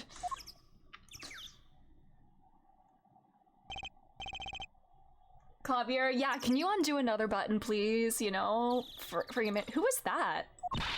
He! Apollo, look! A corpse! What? Hey, it's just a mannequin. Wow, it sure got me. Might I ask exactly what it is you're doing? Is it Emma again? Hello! And he was never seen again. Oh, it's you. How did your kids get in here? Oh, this guy, well, he was more like a prince, really. He let us in. Apollo's prince. And it's our girly pop friend. Him again. Oh no. That glimmer's fop always getting in my way. Oh, those. Okay, I need to learn more about their dynamic. If he's always pissing off Emma, then I love that. Anyway, this scene is off limits. Excuse me, we have a letter of request. One moment. Why is she holding that big magnifying glass?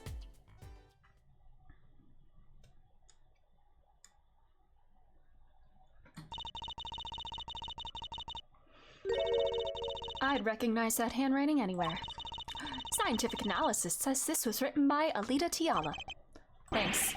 It took you 30 minutes to figure that out? 30 minutes? Oh my god. So what's up with the mannequin there?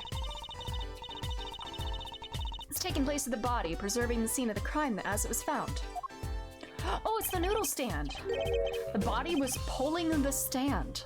Oh, this is weird. And then our noodle stand is here. Her little outfit is so cute. I love it. So, you're a defense attorney, are you? Detective Emma Skye. I'm in charge of this crime scene.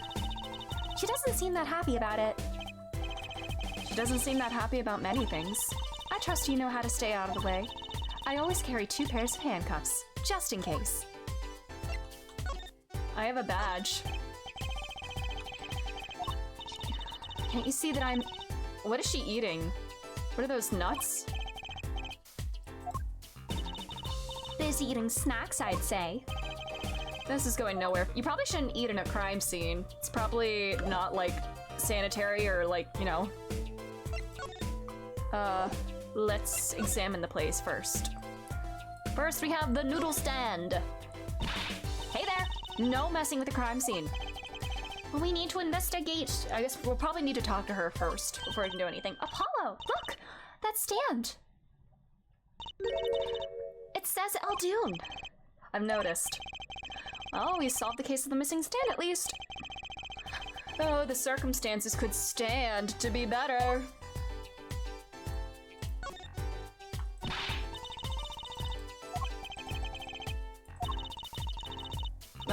Investigations are to be carried out by professionals, scientifically.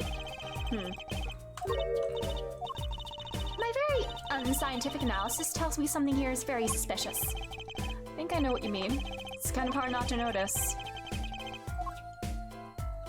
Well, let's talk and see what... Can we get anything from her?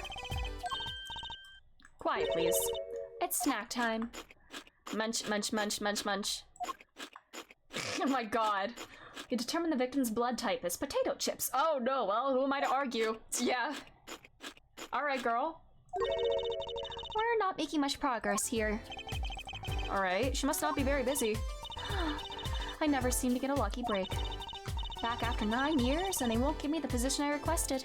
9 years? That's how long it was between... Yeah, that's 9 years ago is when Rise from the Ashes took place. And then I hear he gave up the defense attorney life.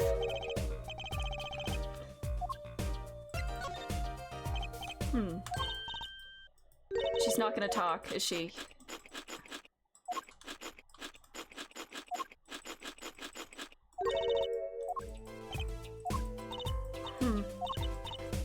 Alright. Alright.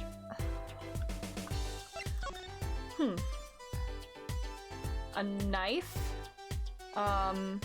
Leaves. Leaves, like the shape of the one on the shoe.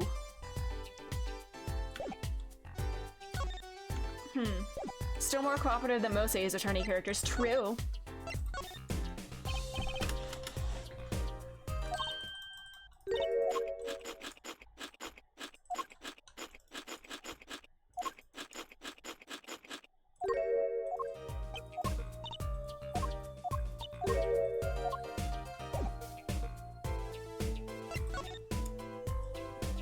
There's nothing else I can look at here, is there? I can't show her anything, can I? No.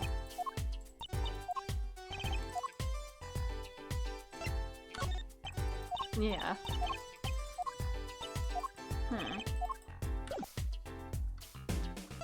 Okay.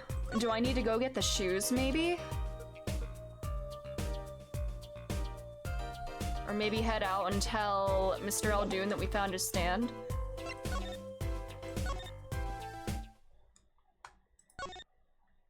His motorcycle's gone! Aww. Oh, you. Is this has to be Old Bag, please. She's still causing trouble. Well, no one goes in. That means you. Oh, what's the difference? Let me go! Ow! Oh my god. That's it, I'm suing! But I might change my mind for $5. What is she, some kind of con artist? No, that's... Old Bag would still be yapping. Alright. You aren't going to search through the trash. I don't think we need to. Oh no, please. Knock yourself out. Don't mind me, I'll be waiting over here. Just so we're clear, searching through trash isn't a hobby of mine, okay? Wait, are we not getting the shoes? Can we not pick up the shoes now? Okay. You're not letting anyone in the crime scene. The guard at the entrance is humming a song. He's got rhythm, actually. Maybe he plays in a band. So I guess we can't pick up the shoes, huh?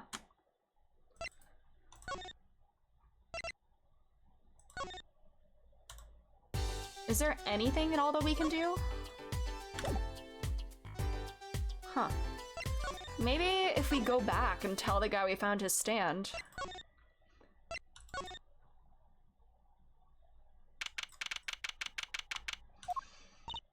Oh, Mr. Aldoon! Hello? Oh, alright. We found a stand and everything! What about our free bowl? Well, too bad. Looks like we'll have to wait a little longer for that bowl. So sorry. Aw, what a bummer.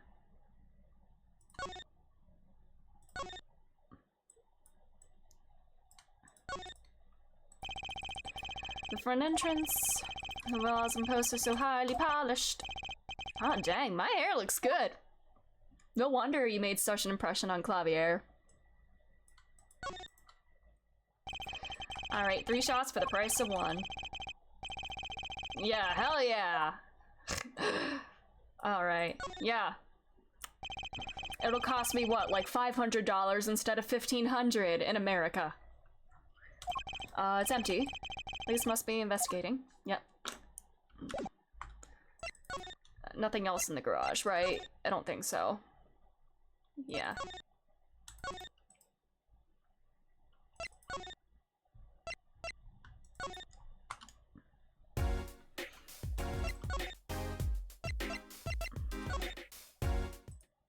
Phoenix, we found the stand, but there's a murder.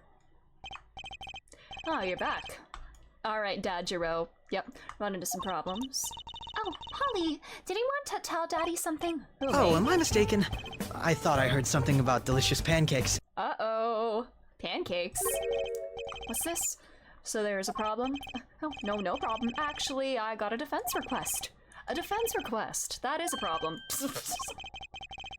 I've given up the court. I'm not a lawyer anymore. The request was for me! Oh, right. You're a lawyer, aren't you?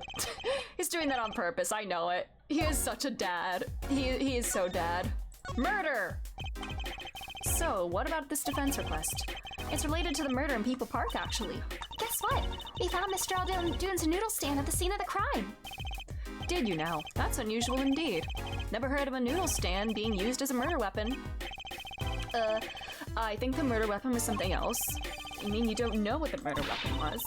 That funny detective lady won't let us on the scene. What kind of a detective wears a lab coat anyway? He knows. Didn't think she'd be involved in this. You know her? You could say that. That's her badge up there. So you know her, don't you? I met her on a case. This was about 10 years ago! Oh, 10 years ago mention. She was still a high school student at the time. That'll make her about the same age as me. That's my daddy. He knows all the police types. Oh, wait. Maybe you know that other guy, too. That other guy? That shining prince on the motorcycle. Prince? Mysterious prince, Apollo's prince. Tell me about this prince of Trucy's and yours. Indulge a concerned father. He was at the crime scene. He looked just like Mr. Gavin. Did he now? You know him?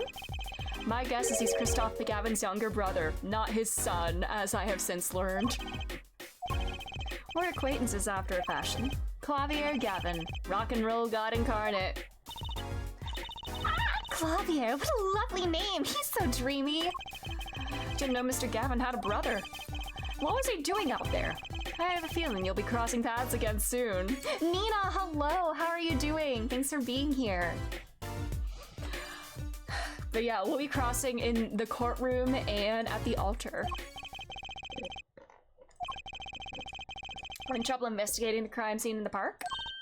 Yeah, that detective woman won't let us. Go to the office. Under the silk top hat, you'll find a bottle of white powder. Try taking that to this detective. White?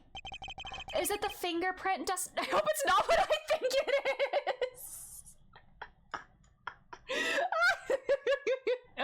god. It's probably fingerprinting dust. Bribe her with the white powder, indeed. yo, Mr. Right. Oh man, hi Nina, hi. Just take it to her, it'll be fine, you'll see. Oh, and tell her I said hi. Court record. We have him. Alright, woman who requested a defense of fiancé. This guy. Mood, touchy. There he is. There he is. Him. Walter Wright, indeed. Walter Wright, indeed. I can't wait to see. I need to see more of this man. I need to see more of him. I just. Yeah, looking very much. We are perceiving. I want to perceive more.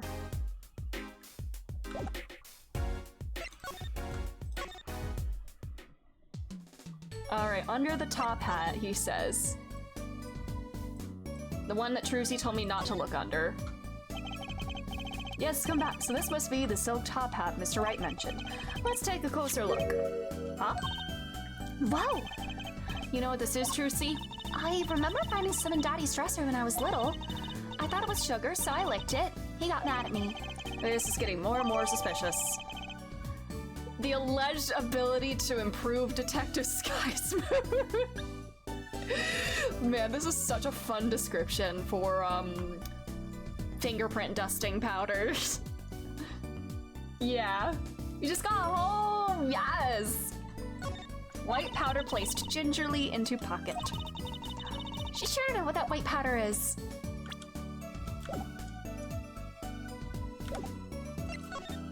Don't lick the white powder, kids.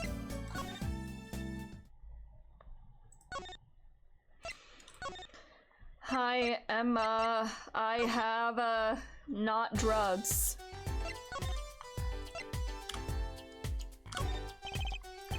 Does this ring any bells? Is that? It couldn't. Where'd you get that? I brought it from the office. You work at the Wright & Co. law offices, yes? Yeah, sort of. Detective Sky, how do you know my daddy? Daddy? I'm sorry, who did you say you were? Trucy Wright, Phoenix Wright's daughter. What? Mr. Wright has a daughter? He seemed shocked. Well, if you're Mr. Wright's daughter and you're his apprentice, then I'm available to help you in any way I can. Oh, thanks. You can start by not calling me Mr. Wright's apprentice. This powder is used for detecting fingerprints. Fingerprints.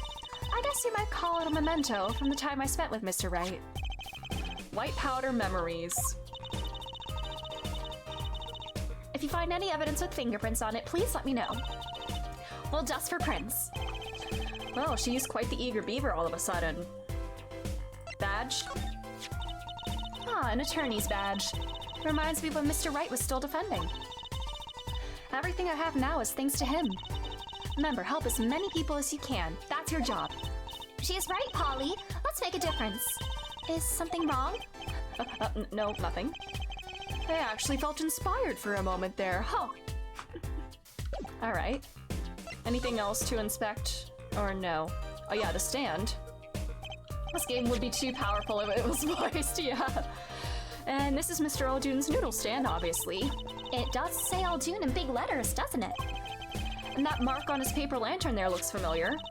It's going to be a little weird telling him, what with the corpse and all. Anyway, that wraps up 3 of our cases.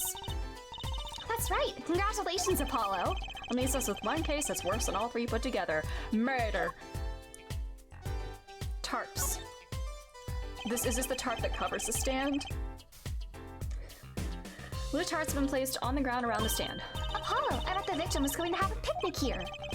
I guess he could have eaten all the noodles he wanted. Don't touch those! Those are preserving the crime scene. Oh, I guess the police put these tarps here after all. This mannequin is dressed up to look like a police officer. I've seen one at the station. A mannequin in place of a body. The body of the victim has already been removed. Do you think the victim was the noodle stand thief? What, you think someone killed him because he stole it? Yeah! taking care of business. Little flunky-talky style. Try not to sound too eager about that, please. Bench. Benches line the river running through the park. Ah, little urban oasis. I bet children come here to splash around in the water. That river's a little deep for splashing and a little dirty. Well, they could listen to the water and pretend they were playing. Knife. It's a knife. A sheath, to be precise. Ooh, lingo. The defendant, Waki Katai, is the son of known gangsters. The police are assuming this belongs to him. Wait, but wasn't the murder weapon a pistol? Huh? Look at this. There's a handprint. Handprint! And there might be a fingerprint. Let's investigate. It's Dustin time.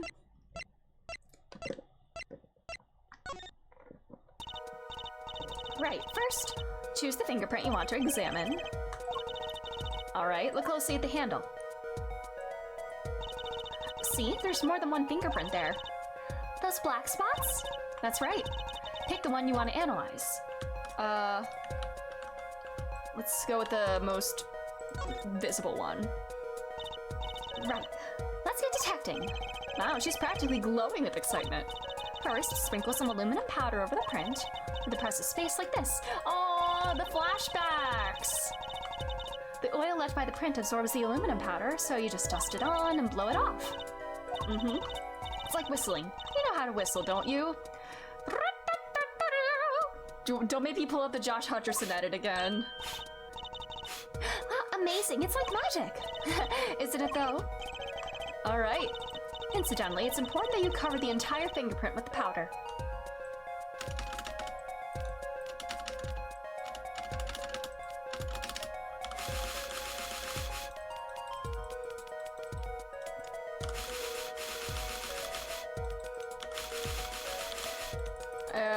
Anything on the outside that I still need? Whee! Still more on the outside, okay.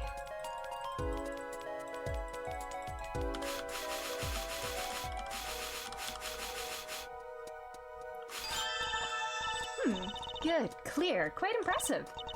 Next, to match the print. The police office has samples so you can tell whose finger this print belongs to. That doesn't sound like as much fun as actually finding the print. Okay, pick the person whose print you think this is. You probably have a good idea whose knife this is already.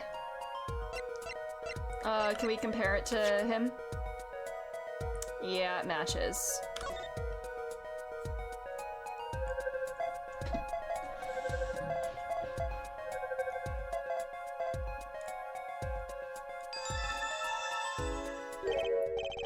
So the fingerprints do belong to the defendant. Yes! Isn't it amazing? Ah, the power of science. It's my life. Apollo, she's sparkling. And I'm jimming. Look sharp, spirits up. The real fight is yet to come. Chin up, Polly. The trial hasn't even started and I'm already losing. Alright. Bearing his fingerprints. Alright.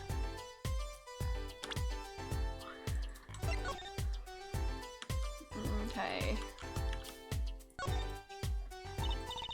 So the defendant's prints are on this knife. That would mean he was here the night of the crime. That's what I call irrefutable scientific evidence. Neat. Not so neat when it happens to be evidence against our client. Anything else to inspect here? Or no? Wait, was there... Yeah, the knife. Knife is sticking straight into the ground. With the defendant's fingerprints on it, which means... You think he stuck it into the victim? I don't know what he did with it, but I don't like it. Did the victim have any stab wounds?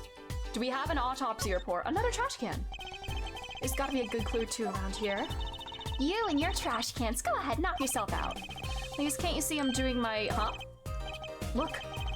Another pair of underwear. Oh god, is this Kitaki's? Wow, Apollo, you're a genius at finding panties. Stop saying that. Wait, these aren't... They're not mine! So these have been stolen too? Alright, I'm not inspecting those. I'd hit it. Or maybe I...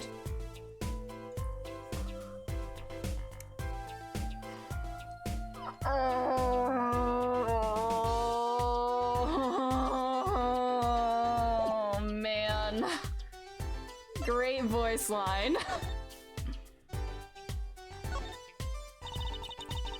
The report came in late last night. The body was found much as you see it now. So I knew as soon as I pressed that, I knew it was gonna pick the worst option, and it did. Man, always happens. Except it was a real body, so it was like leaning like this. But why?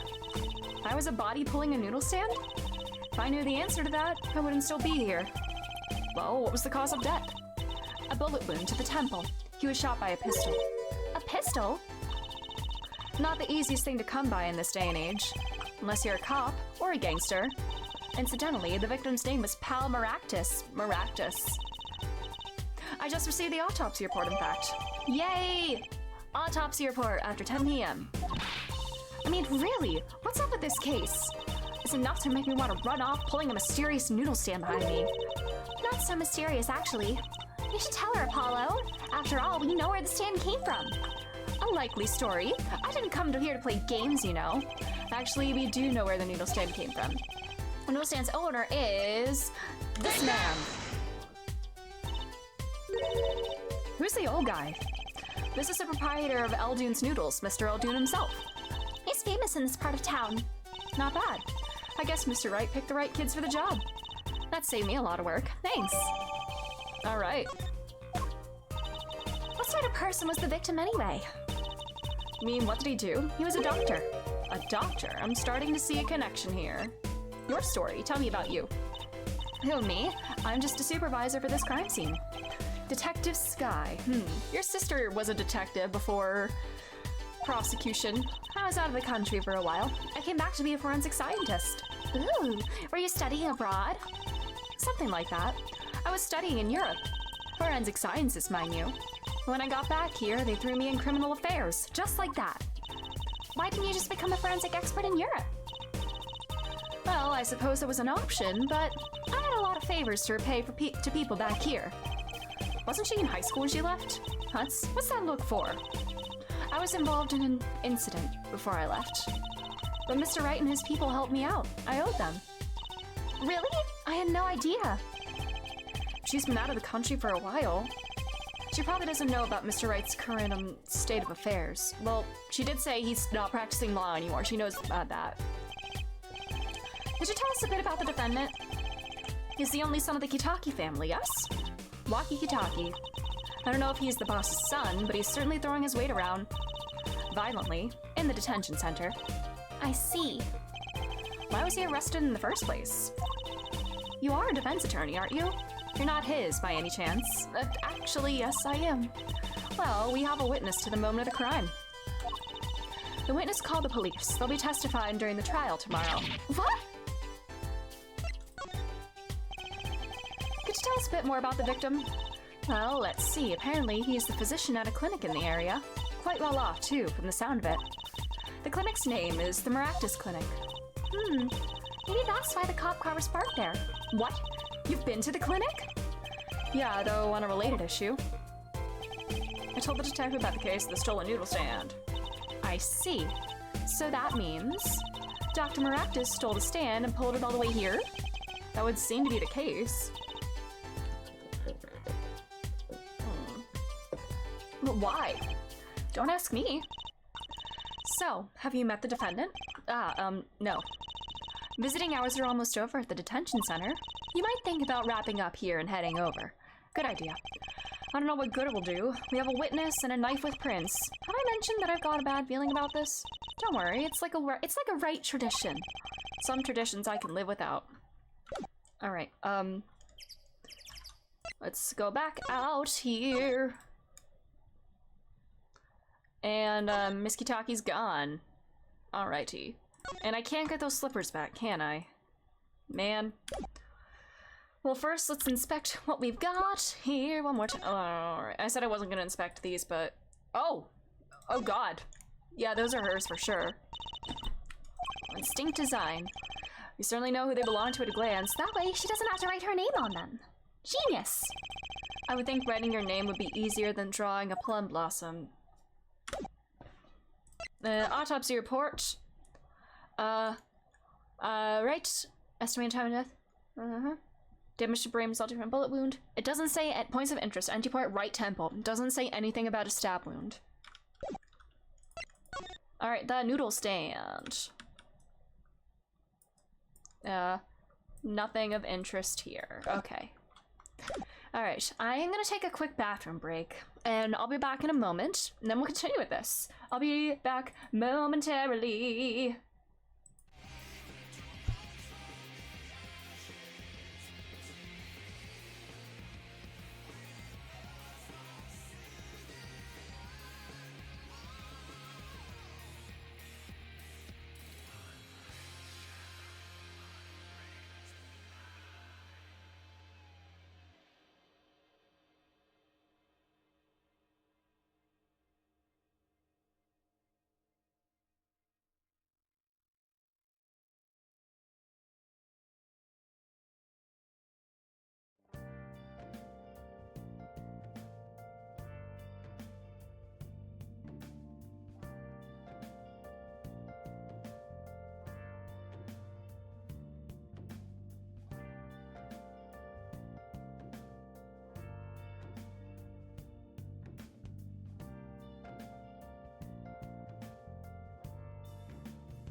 My skills exceed yours!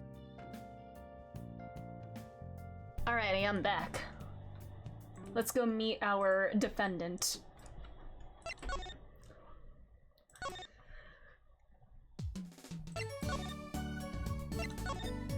First time visiting the— oh, you got the same guy, still there. This man is still here. I'm sorry, meeting hours for the day are all done. We still have 3 minutes. I'll put in your request, but don't expect anything. The father's talking in the private room with him. Oh! The father? You mean like a priest? I meant the suspect's father, Mr. Winfred Big Wins Kitaki himself. Not someone I care to meet. Die, you— oh! You're the one on your way out! Oh! What the hell? They're here. Whoa, this guy radiates power. Hello, sir. Power with a cute apron. You Walkie's lawyer? Yes, sir? Well, I'm Big Wins Kitaki. What that of the Kitaki family, capiche? Oh, alright. We were gonna go full into, like, the bad Italian accent. Actually, I came to speak to your son. Mr. Justice. Yes? My son's innocent. He killed no one. You were found guilty. Wouldn't be good. Capiche? Yes, I'm all about capiche, capiche loud and clear. You gotta do more than just understand and make it. You'll learn though. Even if the lesson comes out at the end of your short life. I don't feel so good. What's the big idea, old man? You can't treat me like a kid no more now. Not now. You know, I wanted to go to the clink. I like it here. You must be Walkie? A G's not a G till he does hot time. Bazooey! What the hell? You'll see. When I get out of here, things will change. Silence! What in the hell? My apologies, Miss Justice. He's usually such a nice boy. Forgive me if I have a hard time believing that. Nah, you can't take me under your wing this time, old man. You heard me. I don't need no trial. I did it. I think that's enough for today, Mr. Justice. Don't let me down tomorrow. What in the hell? So much for talking to our client. We made so much progress today. We even found my panties. I had fun at least. Of course, the biggest mystery of all remains. How am I supposed to build a case for the trial? Oh, almost forgot. It's time for my show. Tonight I'm performing at the Wonder Bar. You should come check it out. They let this child perform at a bar? To be continued. Oh, is it trial time? Do we get to see more of Clavier? More Clavier? Trial day 1. Show me him. Show me him. Show me him. Show me more of the blonde bitch. Show me the blonde bitch. I want to see more of him. Huh. Mr. Wright's not here today? He said his old foot injury was acting up. Old foot injury? Which one? Old injury? He was all smiles yesterday. He smiled when he said we'd be fine as long as you're there, Trucy. Yes. Fine. We'll be fine. Alright, add 2 to the fine counter.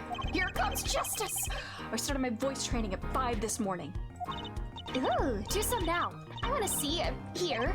Huh? Oh, okay. Him. My name is Apollo Justice and I'm fine! That sounds more like a self-mantra than voice training. I'm fine, I'm fine. You know what I'm saying? Oh my god, what the hell? Good morning. Yo, sup? Hit me with the guilty verdict, G. See if I can. Just hang loose and let things go with the flow. You know what I'm saying? Not really. Walkie, don't be running your mouth like that in here. See, that's the difference between me and you, old man. I ain't afraid of no cops. Real G's can keep it real till they spend some hard time in the pen. You have absolutely no idea what you're talking about. Sounds like they've both been in voice training too, Apollo. My worst fears realized. The trial is starting and I still haven't had a real talk with my client. Jesus. This is gonna be such a mess. And I'm excited for it. Show me the blonde man, show me the blonde.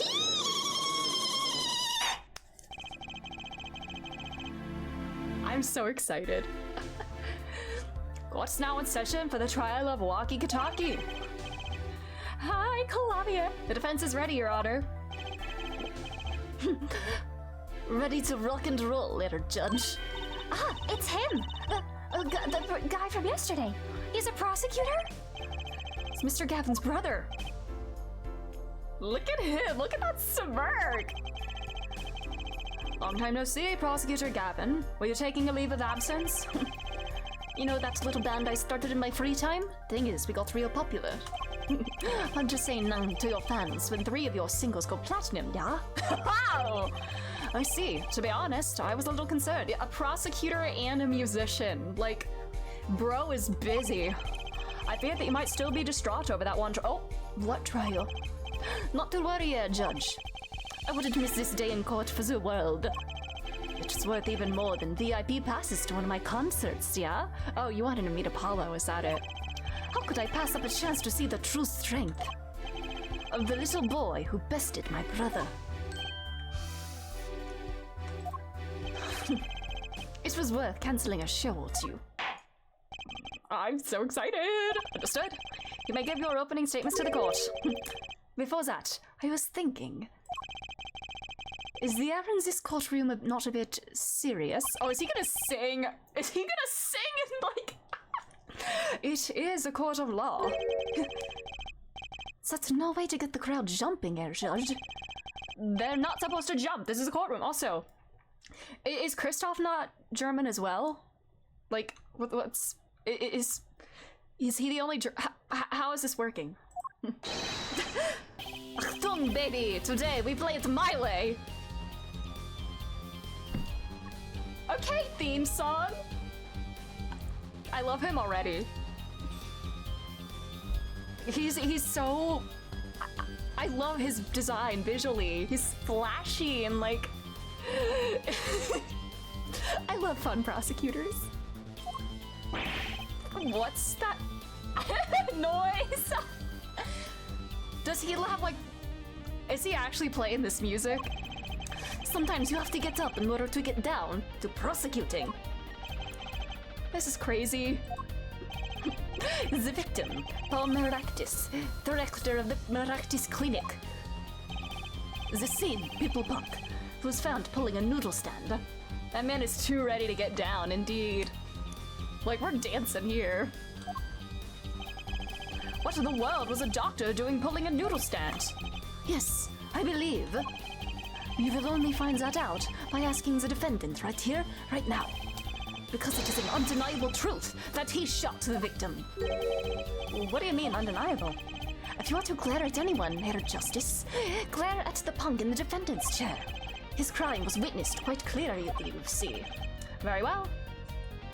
Get down to prosecuting.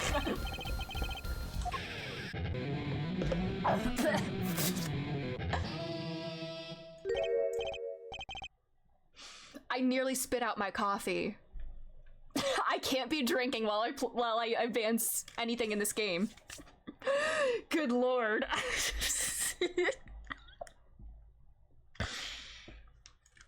I love him. I think he's the most dramatic of all the prosecutors we've met so far, and that's saying a lot. Like, who opens like this? This is literally our second impression of him. First impression as a prosecutor, second impression overall. But bro is literally performing. 9, not yet. First, there is a little matter to be cleaned up. Could you talk without the accompaniment? No! Let him do it, buddy. I swear I could see the guitar for a second. What is it, Prosecutor Gavin? The motive, Herr Judge. This man one-ups Edgeworth's drama in 15 seconds. Literally! Like, Edgeworth was like dramatic, like out the gate, you know? Like, he was like a smug sort of dramatic. Clavier is like over-the-top, flashy dramatic. And I'm here for it. The motive, Herr Judge. Why did the little punk do it? Why did he kill the director of the Meraktis Clinic? Why are you objecting? Not so fast. The defendant doesn't have to explain that. Oh, but what if the defendant specifically requests to do so, as he did this morning? I want to give a shout out to all my homies, I believe he said. What? What is right? I always say that on stage. You should hit the crowd with speed and ferocity. Sounds like he got you good, huh, Polly? Oh yeah, you got me good. Oh, this is highly unusual, but the court will now hear from the defendant concerning his motive of the crime. So, you son are the defendant. Walkie, are you? I ain't your son, old man. You step to walkie-talkie, you best be prepared to step strong. You step to a public official, you best be prepared to step into jail. Gotta hand it to him, Walkie sure has guts. It's not his guts I'm worried about. Well then, the court will now hear the testimony on the defendant's motive. From the defendant himself. I'll tell you one thing. That doctor was a quacker. Someone had to show him what's what. I was in his clinic about half a year ago. He messed up my op something bad. And then he just lets me go without a word. See you later, bye. So I gotta go in, get another doctor, patch me up again. That was the day I done figured it out. No OG is gonna let that pass. That's why I went to his pad that night. Know what I'm saying? You're saying you were one of the victim's patients? A lot of stuff goes down there when you're keeping it real on the street, true that. I tell you one thing, that doc was whack. Very well, the defense may begin the cross-examination. I can't believe this is the first time I'm hearing about all this. Great legal system. Alrighty. Your Honor, the witnesses in Ace Attorney game, they're clearly guilty. Mr. Justice, that's your client, yeah! Hold it! First of all, the word you're looking for is quack. And isn't that a little harsh? He's your family doctor. Oh, asked you, Plenty Locks. Just who do you think you are? You're a lawyer? Look, I ain't trying to hear that. He was a quacker, plain and simple. Hold it! By someone, you mean Was there anyone with a score to settle with this doctor? Besides you, I mean? You better ask somebody else, Holmes. What do I care? I made up my own mind and did what had to be done. Straight gangster style. But why were you so mad about this doctor? Yo, sit back and listen while I drop it, J-Man. Okay. Messed up an operation? Medical malpractice. So you were a patient at the Maractus Clinic half a year ago? For what reason? Whatever you might call a mark of honor. Can you explain precisely what was wrong? It's probably a gunshot. We had a little run-in with the Rivales family. That's when I pulled a jack move. Oh! Ran into an ambush. G busted a cap right in me. According to my sources, you couldn't stand the stress of waiting and ran 15 minutes before the appointed time by yourself. Hey, I was more than a match for those guys. Okay, Saejima. So you were carried to the Maractus Clinic from there? Apparently, he was shot in the heart. Shot in the heart and he's still alive? You gonna sing a little ditty about that, Clavier? I can catch bullets between my teeth, but I never learned how to catch them with my heart. The bullet stopped just so short of my thumper, you know what I'm saying? Oh, I'd have been golden if it weren't for that whack doc. Can't even take out a stupid bullet. So, as you say, the surgery was a failure. That ain't all of it, Holmes. And who's to blame, indeed? Then he just lets you go without a word.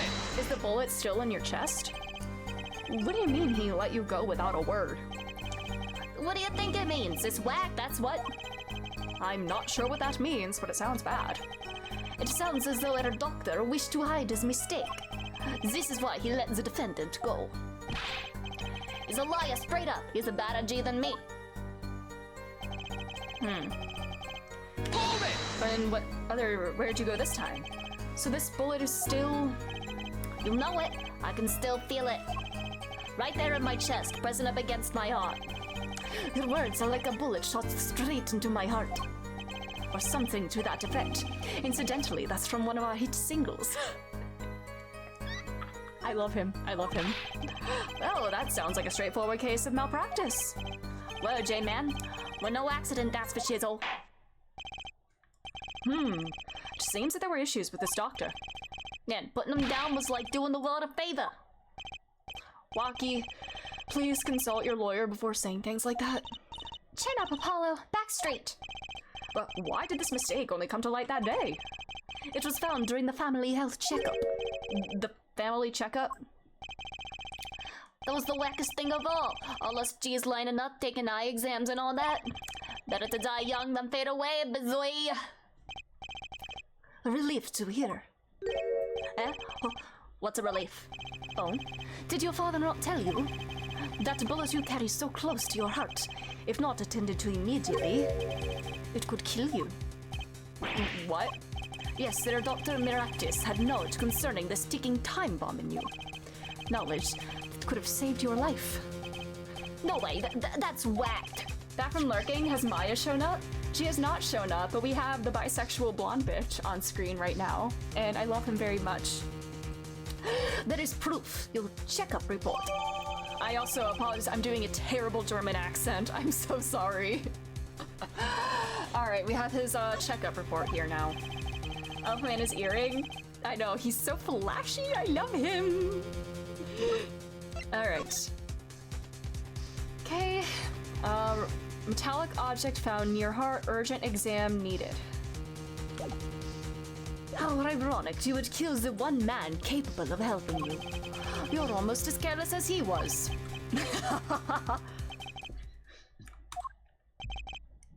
Okay. Wait, they say this report was from a... Yeah.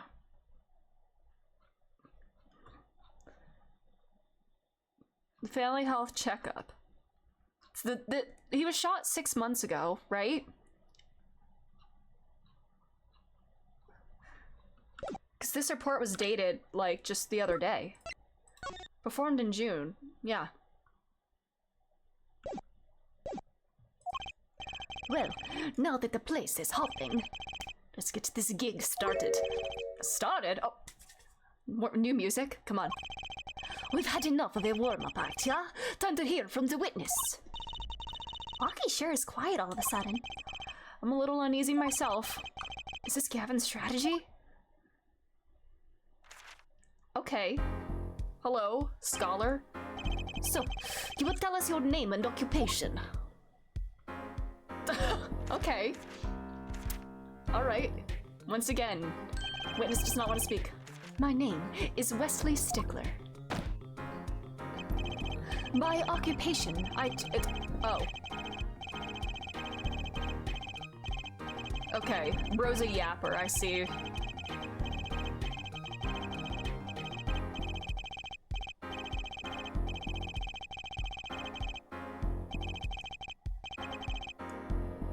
Okay. Alrighty. Oh, brother. Anyways, by which she means to say is that he is a student. A junior at Ivy University, if I'm... Ivy University, that's where Phoenix went. Uh-oh. yes, in the Department of Science and Engineering. Filled with curiosity for all things, I spend my days in pursuit of truth, honing my... Herr Stickler, please direct said curiosity to the case at hand today. Very well, Mr. Stickler. Please testify to the court about what you saw on the night of the crime. You ask quite simplistically what I saw. Jesus.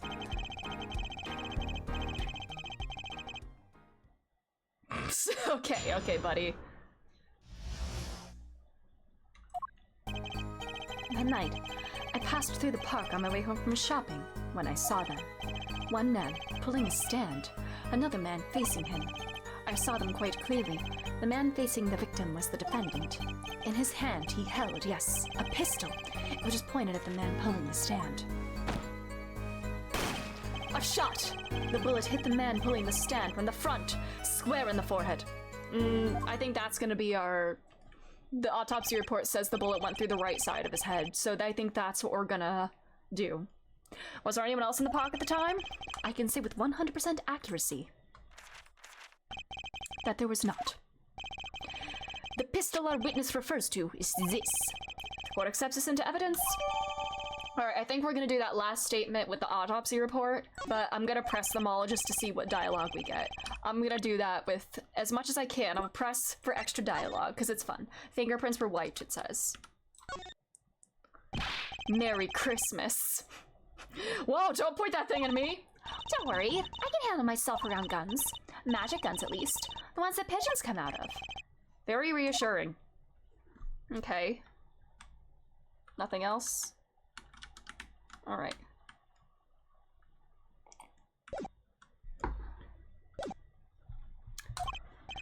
Yes, Your Honor. Trucy, why are you staring like that at the witness? That man. I can't help but feel I've seen him somewhere before.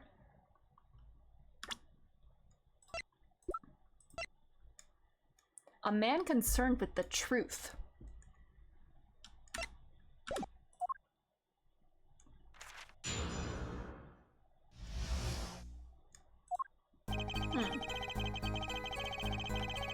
Hold it! On the way home from shopping, you say? Why go through the park? Ah, a fascinating inquiry. Revealing me culpable of being insufficiently verbose. Let us consider the time saved by passing through the park on the way home from the store. In that time, I am capable of solving 2 GMAT problem sets. On average, it requires me 3 minutes and 24 seconds to complete. Oh, ergo, blah, blah, blah. Alright, Yapper. I get the idea, buddy. Mr. Justice, the court hopes to finish cross-examination sometime this month. Please, I have a recording booked after this trial. And I've got a show to perform. Geez, sorry you're all so busy. Hold it! Were these men talking by any chance? Huh, now that you mention it, they were, though I cannot claim I heard them clearly. Only fragments, such as, "You lied to me!" Oh, and "I'm going to give you a taste of your own medicine, pal." It's just as our defendant claims. I believe he wished to teach the victim what it felt like to take a bullet in the heart. If that's true, then this is a vital piece of testimony. Sounds like you heard them clearly enough to me. Hold it. Might I be allowed to amend my testimony? What now? To be precise, he did not say pal, but man. Yes, that was the way of it. I swear it on my diploma. What's the difference? And this other man, who was he? Did it actually change? Oh. Man facing defendant, yeah. How would you be so sure it was the defendant? The crime took place at night. It would have been too dark.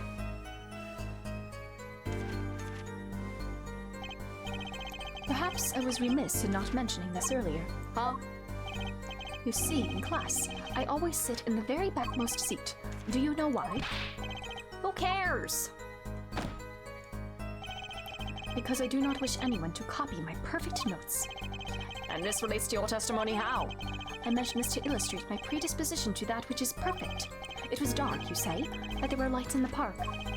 If I say the defendant was in the park that night, then he was in the park that night. It is a hard, immutable fact. He sure is confident. He seems to be telling the truth, too. Hold it!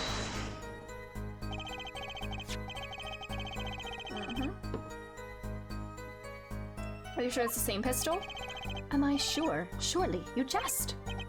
Or so a common witness would be tempted to say. Huh? Yet I am no common witness. I see not only events as they are, but the logical structure governing these events.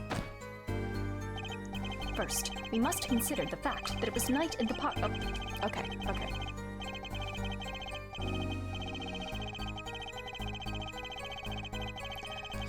Bro, quit yapping. I think he means he couldn't see it that clearly. My badge for a normal witness. But the fact that a pistol was fired before my eyes is indisputable. I can still see it when I close my eyes. The defendant raised his weapon. Alright. I know we're gonna use the autopsy report here, but let's just see what they have to say. Are you absolutely certain only one shot was fired? Yes, of course it was one shot. Why do you ask? Aha! A contradiction, finally! According to the court record, the pistol was fired twice. Oh, that was there too. A clear... Objection! Okay, first Clavier objection. Okay. Good eyes, Your Justice. You're cool. Real cool. Eh? Aw, he's blushing. Aw. You really think so? Aw. Yet, there's no reason why this other shot had to have been fired that night. Meaning? Are we gonna get some ballistic markings? This pistol came from the Kitaki family mansion, yeah? I think it's not unreasonable to assume the pistol had been fired once before that night. During, perhaps, another altercation? Ugh, he's got a point. Judging from his smug expression, I'd say Prosecutor Gavin had the answer ready before he even spotted the problem. He seems pretty confident in his testimony, yeah. We always make the biggest mistakes when we're our most confident. He's got a weak point somewhere, Apollo. Find it. Right. Yep. Alright.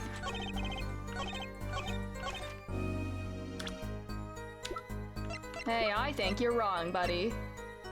Objection! That's all of it. I think I have a chance. Is that you relaxing, I see, Her Justice? Huh? Oh, he's blushing. Objection! That's twice he's blushed at Clavier already. Once is quite enough, Mr. Justice. Apollo, pace yourself. His trial's not over yet. Right? Look at this. The autopsy report. Is there a problem with the autopsy report? Right, a problem. Problem. Yes, the problem is the location of the entry wound. The location? You testified that the killer shot the victim square in the forehead, did you not? Ah, I have already determined your angle of inquiry. Allow me to explain. It is quite simple, really. Understand when I say square, I speak not of geometrical absolute. What do I mean by this? For example, okay. I lost it.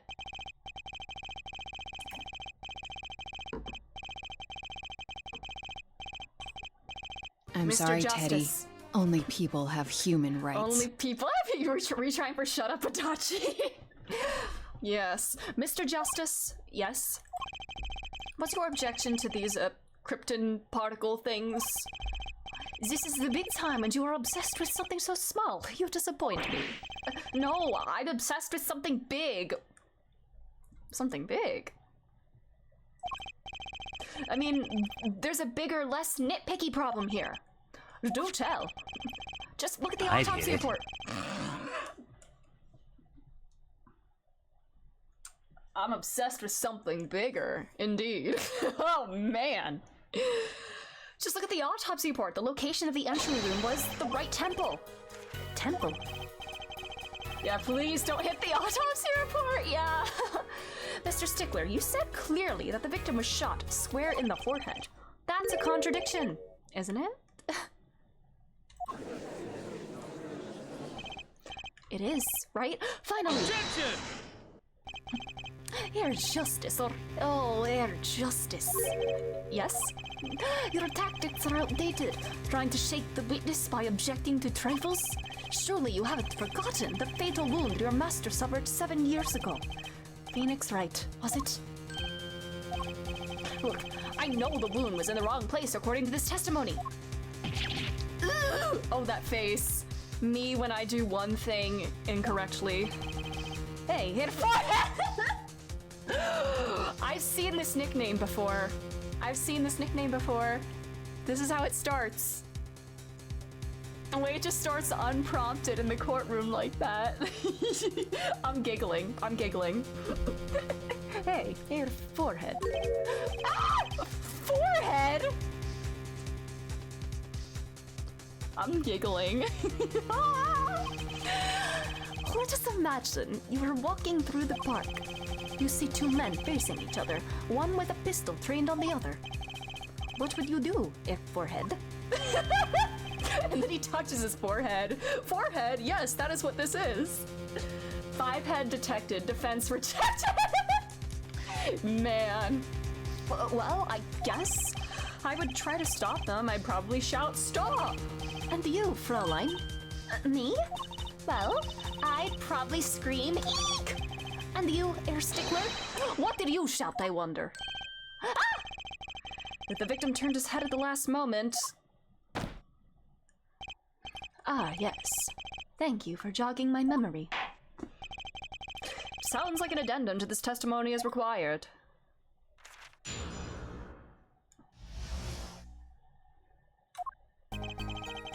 As soon as the killer raised his pistol, I took action. Cease this at once, you two, I cried, with composure. The victim turned in the direction of my voice, and a shot rang out. Whereupon our cowardly killer, the defendant, appeared to have become frightened. Tossing the pistol aside, he fled from the scene. I see. So you attempted to stop the crime. Indeed. With composure. There's no blood on this. Victim died pulling it. I don't know, there's no blood on here. I don't know if that's relevant or not. Oh! Wait a minute. Well, we'll see what this is. Perjury was once a crime in this world, yeah? Look at this, Apollo. Mr. Aldoon spelled his name backwards on the side. I think that says noodle. As in Aldoon's noodles. Huh. Oh, I get it. So the name of the store is the same whether you read it forward or backwards. Yeah, I guess it would be. Well, except for the last S. Then, how about a store called Team Meat? Oh my god. Close, but that would be Tame Mate backwards. And what kind of store is that? Why, a store that sells meat. It's not meat unless it's team meat. Why are we talking about meat? Yeah, Aldoon noodle. Okay, so that's not like a issue if it's reversed there, yeah. Alright. Well, maybe the criminal wouldn't have fired if he hadn't shouted like that. That doesn't really matter now, unfortunately. Let us consider this new testimony, shall we? Observe the diagram if you would. The witness, Mr. Stickler was it, stood here. He shouted, "Oh, stop, please," or something of this nature, with composure, and the victim responded by looking in the witness's direction. If the killer were to have fired at just that moment, as we can see, the bullet would have struck the right temple as in the report. I should practice how to actually do a German accent, because I'm sure this is horrendous. That does seem to be the case. Witness the power of a junior in Ivy University's Department of Why are you dressed like a graduate if you're still studying there, buddy? Like, this does not make sense. Very well, Mr. Justice, you may cross-examine the witness. Okay.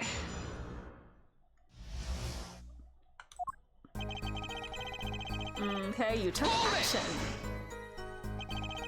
So you saw a raised pistol, weren't you frightened?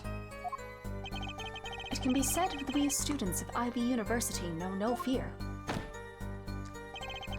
The moment I saw that pistol, my inner sense of justice compelled me to take action.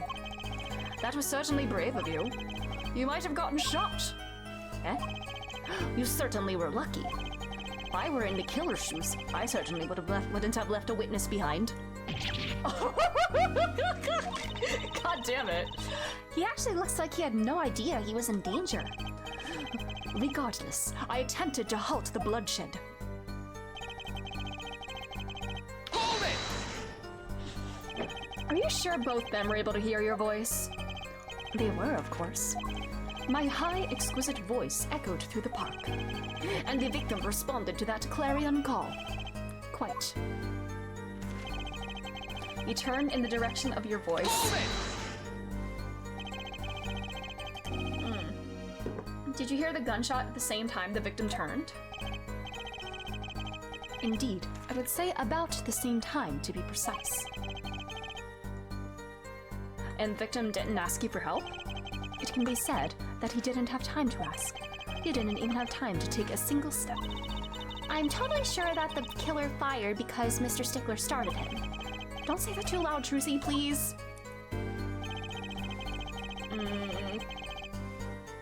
Hold it! Okay.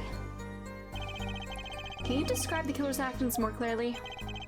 He seemed quite surprised, especially considering that it was he who did the deed. As we can see, human psychology is a tangled web indeed. He simply couldn't believe what he had done. He shot, he panicked, a common tale but true. Unfortunately, before I could take further action, He threw the pistol aside and fled from the scene. I want to see, where did we find the pistol? Left at the crime scene, okay. Hold it! You didn't try to apprehend the criminal? it all happened so fast, I'm afraid I hadn't the time. Wasn't something about that strike you as odd, Apollo? What? The killer was in a hurry, right? He fired the pistol and tossed it right away. According to the testimony, that's what happened, yes. In that case, I'd expect to find something that we didn't find. The pistol? I like that contradiction. Kinda sad to see it go. Not as sad as I feel. What do we do now?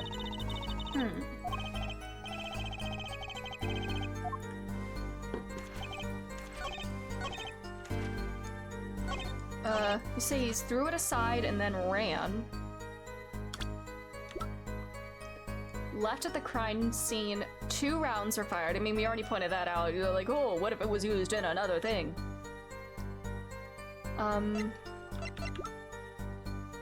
Hold on. Let me see.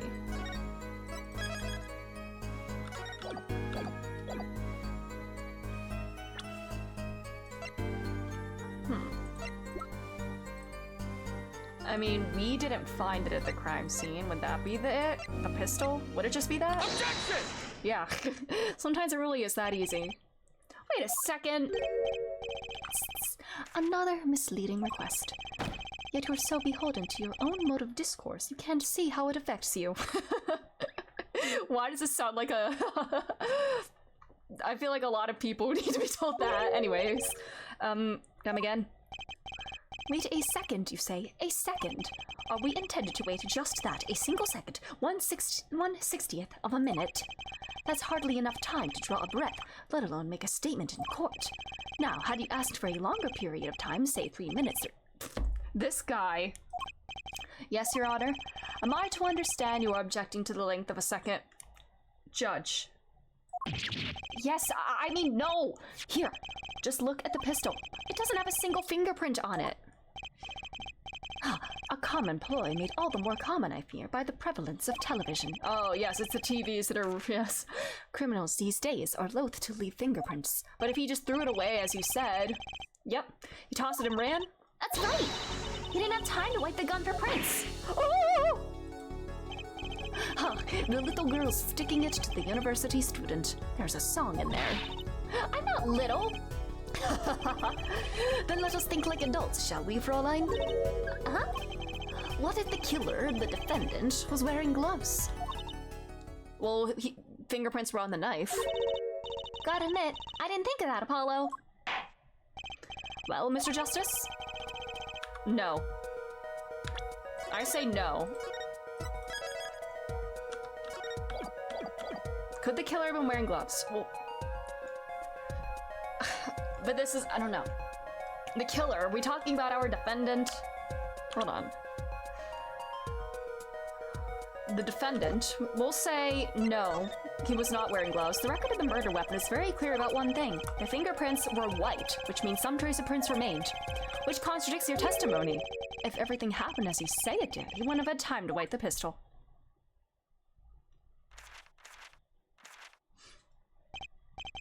That may be, but it does not change what I saw. The killer, the defendant, he threw down the murderous weapon from his hand and fled. And this pistol was found at the scene of the crime, strongly suggesting that this was the weapon he disposed of. That sounds solid to me. Well, Air Forehead, any of your precious objections? What gives, Apollo? Let's see that voice training go to work. Voice training, musician, oh my god, they could like complement each other so well.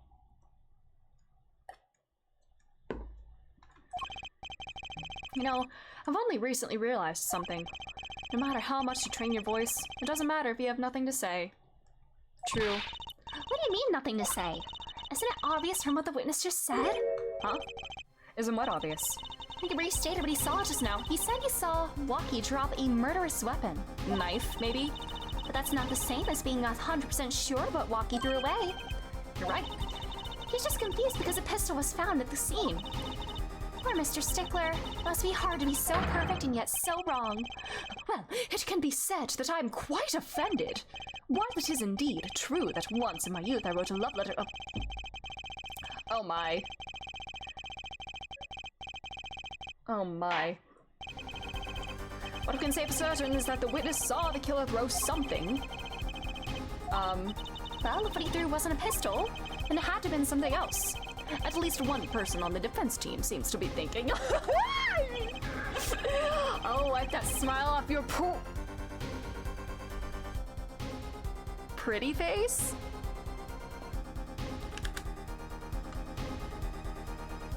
Screenshot? Come up, please. Adding that to the screenshot collection for no reason.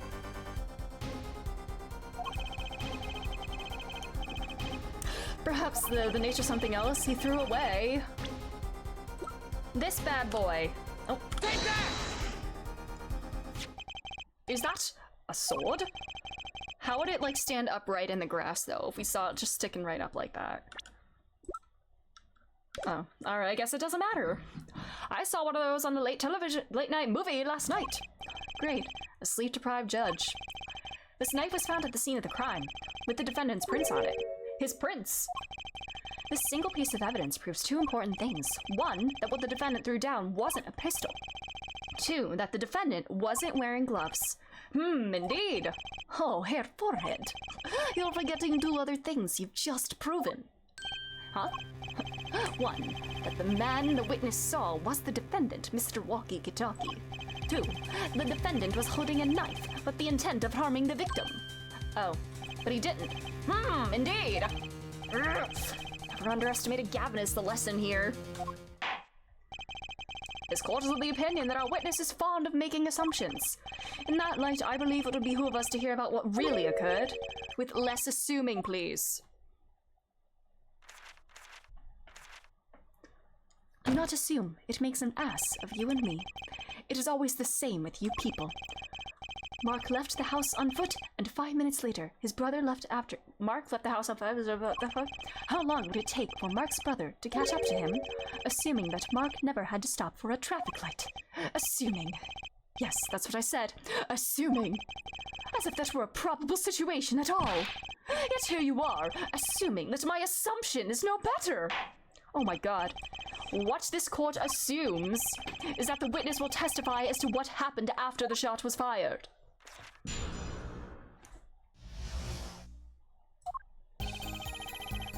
Okay. I could not prevent the killer from leaving the scene. Nor could I simply leave the scene in good conscience. Ergo, I used my cell phone to call the police. Until the police arrived at the scene 10 minutes later, I saw no one else. Why didn't you chase the killer?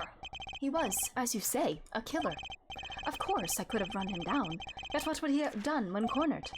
Sadly, it takes more than an aptitude for solving quadratic equations to know that. Did the testimony earlier not prove the defendant's presence at the scene? And do we not also know that there was no one else there? It seems clear that we have our killer. Does it not? Does it not, Mr. Justice? Better find a way to take this testimony down quick.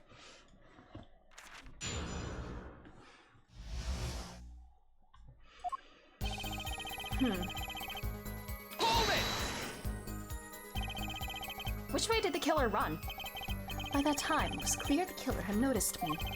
Naturally, he ran in the opposite direction. Ran in the opposite direction from Kitaki Mansion. Ach, don't even think about pointing out that he was going away from his home. All he had to do was loop back once he was out of sight. Ugh, how did he know that's where I was going? He knows your brain. You're like this, you're like this. Why are you looking at me like that, Trucy? Is that the issue? Is that the issue statement? Hold it! You were certainly composed for someone who had just witnessed a killing. If one is to devote one's life to the pursuit of science, one must never flinch at the sight of a little blood, nor be so moved by a chemical discovery that one drops one's flask upon the lab room floor. Whew, cool answer, very cool. I love him. I love him. Did I mention that I love him? So nothing strange about how he acted. Trucy. She's looking this whole time. Hold it! Wasn't your first thought to call an ambulance? It can be said that I have dabbled in medicine. The injury I witnessed, namely, a single shot to the head, tends to result in death. Ergo, there was no need for me to call an ambulance. Oh, a perfect syllogism. A proof in 3 parts. Exquisite, simply exquisite. He actually looks like he's going to cry. Trucy, why are you staring at me? Hold it! Why are you staring at me? Can you tell us in detail about these 10 minutes? I stood in a state of heightened awareness. Anything could happen at any moment. Anyone could appear from any direction. Is that all? No one came. Nothing happened at all. I saw it all, which is to say, I saw nothing. It was late at night. It's not odd to think there would be few people around in the park. So we just stood there watching. Not much to go on there. Trucy, if you've got something to say, by all means, say it. I can't find a single problem with that testimony. Had enough at last, air forehead. Maybe it's time to back off a bit? No! The defense still has some questions that demand answers, Your Honor. Your opinion, Prosecutor Gavin? Let him play attorney until he's satisfied, I say. I will amuse myself by composing my next smash hit in my head. Is it a song about me? Oh. Do I need to let Trucy speak, maybe?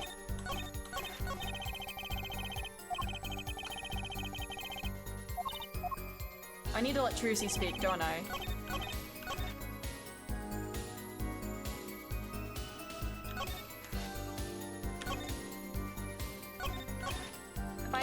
Do I need to press them all again, or press again and...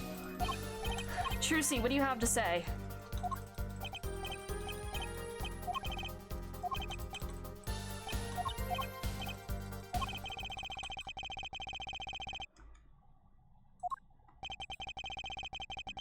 Some of us have glamorous careers we like to get back to this month, therefore.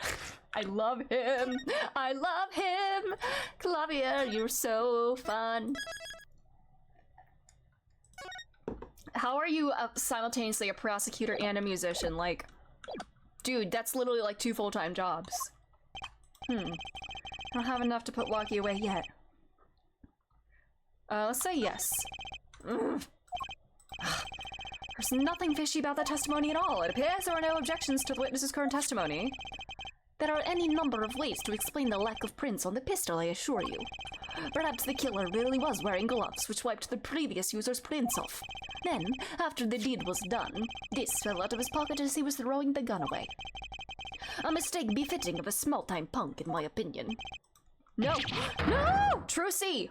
Trucy! Trucy objection. Come on. Trucy! Trucy! That can't be all. How unfortunate. It seems you weren't cut out to stand on the same stage as me. Ready, you air forehead? I believe this brings the cross-examination to a close. What? Yeah, Trucy. Eek! Oh my god! Is this a trick? What in the flip is going on? What the hell? Nobody move. What's the meaning of this? Who are you? Clavier is unfazed. I mean, no verdict in this court. Not yet. Wait, are you one of the Kitakis? The Kitakis? You mean the notorious gangsters? If you don't want to see me give the pretty little girl a new smile, do as I say. Adjourn the court for 20 minutes. What? This court will now bow to pressure for the likes of... Herr Judge. I see little point in further aggravating this gentleman. Recess. 20 minutes, or I promise you, you'll regret it. Why did you disappear so fast? This isn't a Trucy trick, is it? Come to the defendant lobby, Apollo! I suppose I have no choice but to adjourn for a 20-minute recess. Bailiff, catch that mysterious man. Good lord. This game is wild, holy. Alrighty.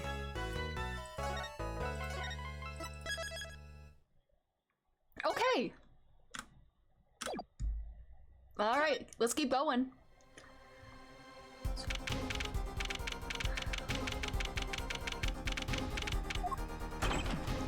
Trucy! You move quick, Apollo. Good show, good show. Trucy, I thought... Oh, he was worried! Oh, don't cry, Apollo. Those good-for-nothing gangsters. There's some things you just don't do. I'm pressing charges. Wait, just calm down, Apollo. Or else... Yep. Yeah, God damn it, Trucy. That was, yep. What the heck is that? Surprised? This is one of my best tricks. The amazing Mr. Hat. You look marvelous, darling. He's a big hit on stage at the Wonder Bar. Okay. Yes, I am a big hit. Ha ha ha. Well, what do you think? Do you like it? You mean, Trucy? There are some things you just don't do. I'm pressing charges. Apollo, now is not the time to be threatening me. It's you who's being threatened here. Huh? Remember what you said to Walkie's father yesterday? You promised you'd save his son. But that testimony was rock solid. What are you suggesting I do?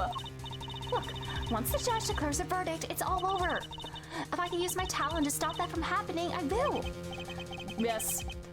Dirty tricks in the courtroom. Trucy, no more staged abductions, please.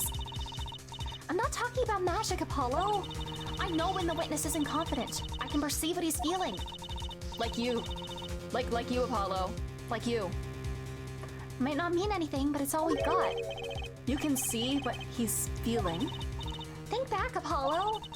Think back to the times when there was a contradiction in his testimony. All the times. All the times there was a contradiction. Well, I think I remember them, sure. There were 2 times when he made statements he wasn't confident in. Each time, there was a contradiction. In his hand, he held, yes, a pistol. He looks up when he does that. Yeah, he looks up from his book. You said the man tossed aside a pistol, and it turned out he wasn't sure. And sure enough, there was a contradiction. Well, that's true, but how does that help us? Did you notice anything? Whenever he made a statement he wasn't confident in, he displayed a certain habit. Yeah, he looked up right when he said a pistol. Oh. Oh, I thought I was looking up. His fingers got all tense and he fiddled with the corner of the page in his book. How am I supposed to see that? Well, I could see it. How else do you think Daddy went 7 years without losing a game of poker? Oh! There's the cheat. She's the cheat. What? So was she in the room the whole time? Oh, Oh my god. Okay, okay. Okay. Okay, first off, you're bringing a child gambling like this. Okay. Huh? I always sat next to Daddy during big matches. I could see what his opponents were feeling.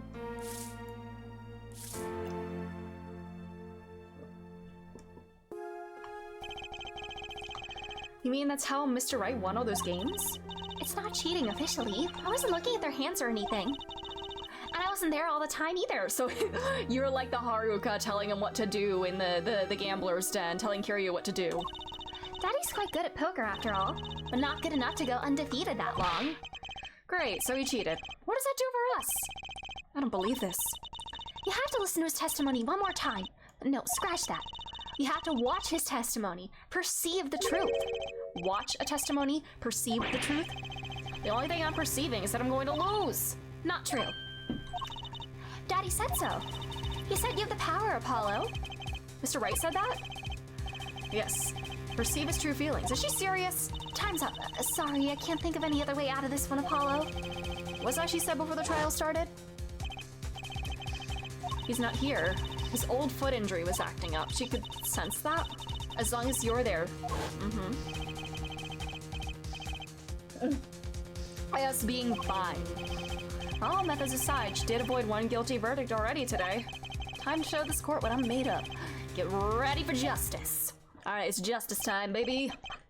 Let's do it. Apollo? You know, I'm starting to think I can do this. I knew you could do it all along. Oh, one more thing. Try to cover for Mr. Hat as best you can. I just flew in from the coast and boy are my arms tired. Right.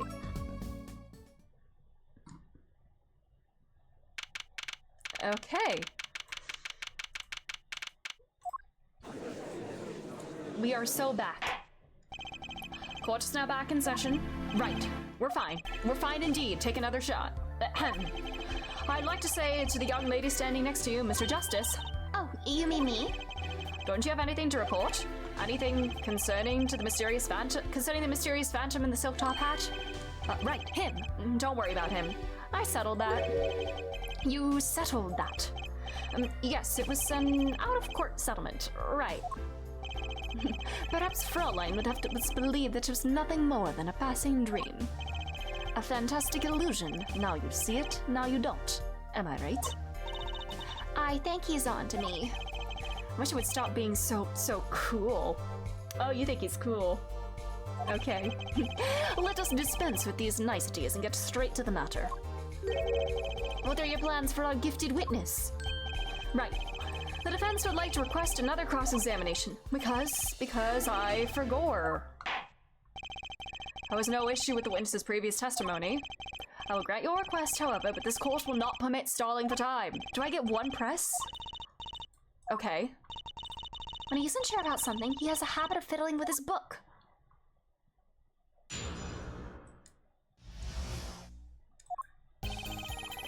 Okay. Not prevent the killer from leaving the scene, nor can I simply leave the scene in good conscience. Okay. Use my cell phone to call the police. I'm not sure I'm qualified to watch testimonies after all. Focus, Apollo. Find his weak spot. Alright. My ears hear what he says, my eyes see his expression. Do I have to do something more? You can do it. You can do it, buddy. It's sensing time. Your bracelet. Oh, bracelet. Does the bracelet give you this power, huh? Is it not like genetic or whatever? Like, what? My bracelet feels different somehow. I think Daddy was right. You can see it, can't you, Apollo? You're almost there. Find the weak spot in his testimony. You know, this sounds crazy. My bracelet is trying to tell me something. Where'd the bracelet come from?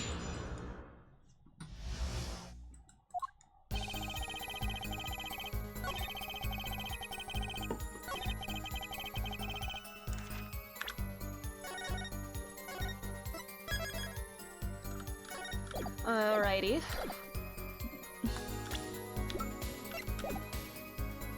Hold it!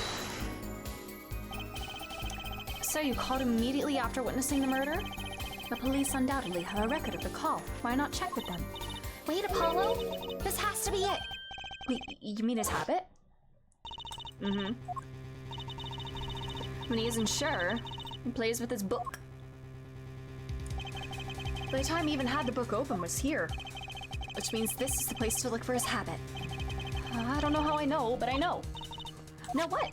It's my bracelet. It's different somehow. I can feel it reacting to something about the witness. Your bracelet? I'm not sure I get this focus stuff you're talking about, Trucy, but I have a feeling that trusting my bracelet is the way to go. Okay. Touch it. All right, perceive.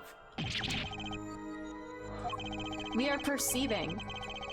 I see his face, his expression so clearly, it's filling my mind. I can see nothing else, hear nothing else.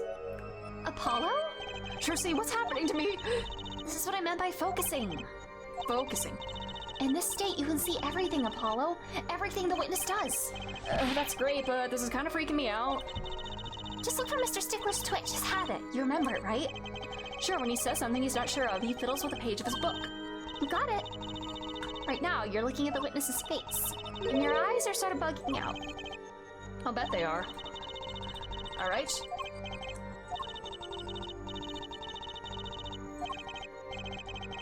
Okay. And try changing your viewpoint. Perfect. Now you're really ready. Ready for what? Ready to perceive the truth behind the twitch. Perceive? Try listening to the witness talk as you focus, and watch for his habit. Right, you mean when he fiddles with the page?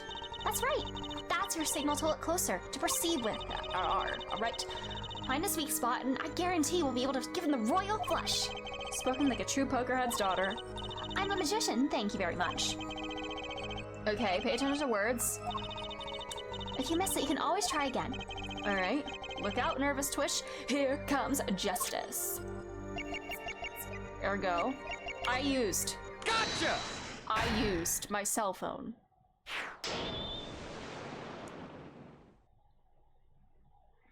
Was it not his cell phone? Was it the pink one?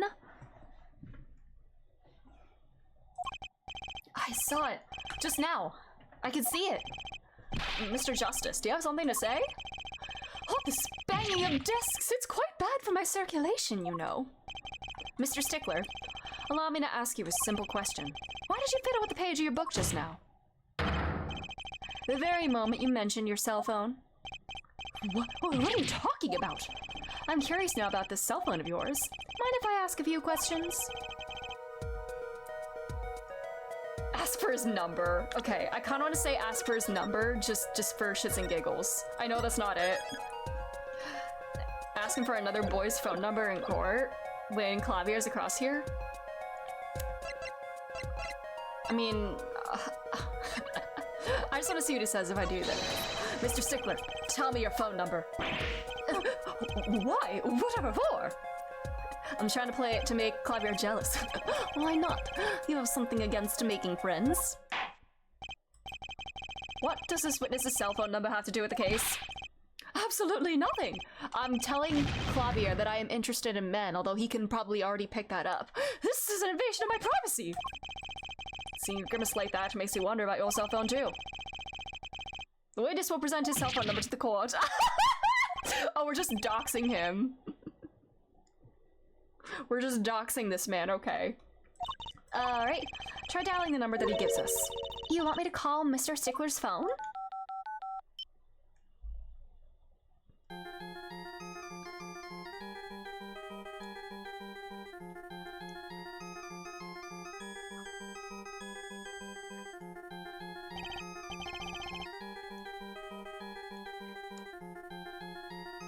Okay, we're jamming. This is all highly irregular.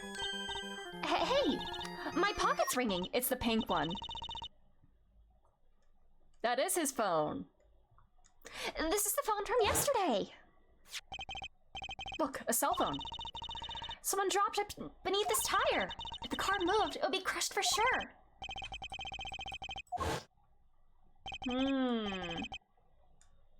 How strange, Mr. Stickler. Can you explain why your cell phone is sitting here in my assistant's hand? Wait a minute, what is the meaning of this? The cell phone was found yesterday in the Maractus Clinic garage. Why, that's where the victim lived. Yeah, that's impossible. Mr. Stickler, you lied to the court, didn't you? If your cell phone is here, how could you have called the police? Got him. It's true. I didn't have my cell phone that night. That is why it can be said that I called the police from a public payphone. A payphone? So you didn't call on your cell phone after all? Just where was this payphone located, Mr. Stickler? Well, to indicate it with a startlingly high degree of accuracy, it was right around here. That's quite a ways from the park. But why did you lie? There can only be one reason. He didn't want the court to know he had lost his cell phone, because it was found in the victim's garage. And how do you know it was there? What are you saying? Mr. Stickler, you broke into the Maractus Clinic garage on the night of the murder. This cell phone tells all.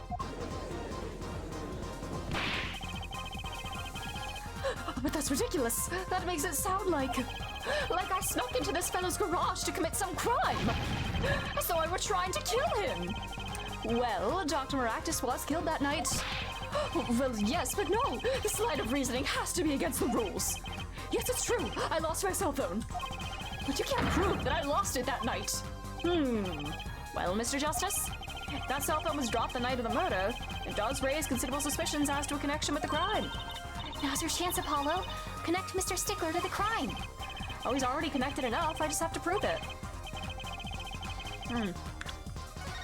Maybe with the Is he the panty snatcher, maybe? Or is he the driver of the hit and run? I don't know. Can I prove the cell phone was dropped on the night of the murder? Probably with the car, you know?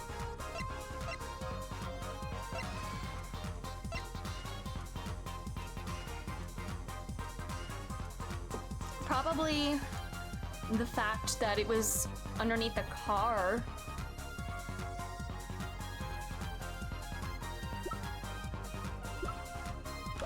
I'll go with this. Ooh, I like your swagger, Airforehead. Hit it. Hit it. Okay. What do you mean by hit it? Like, as in I'd hit it? Or like, you know, like, I mean, he's probably like, oh, let's hit music. But they're flirting. He's totally flirting, obviously. Hit it as they say.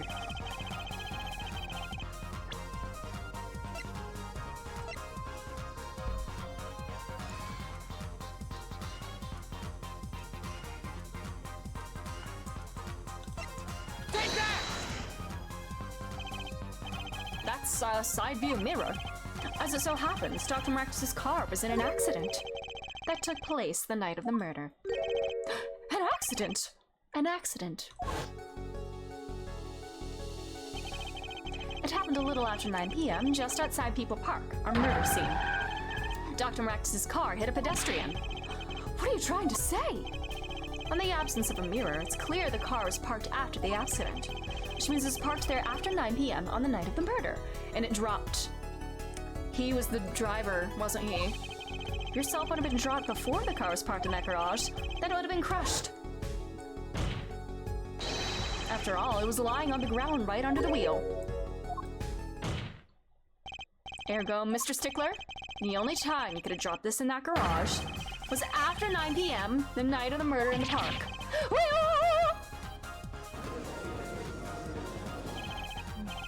Mr. Stickler, you know what this means? You did break into the victim's garage that night. This is most unexpected, Mr. Justice. Are you naming the witness as a suspect in the murder of Pal Maractus? No, stop! This is too much! This can't be happening! Prosecutor, say something! I suppose it is worth saying this. No connection has been found between Wesley Stickler and Palmeractus. That is, other than this. I love his little lean with his hands in his pockets, just like leaning like that. He's so cool. I always say that a lot. I believe our next testimony will be most revelatory. Is the witness prepared? Yes, Your Honor. I know that face. That's the face of guilt.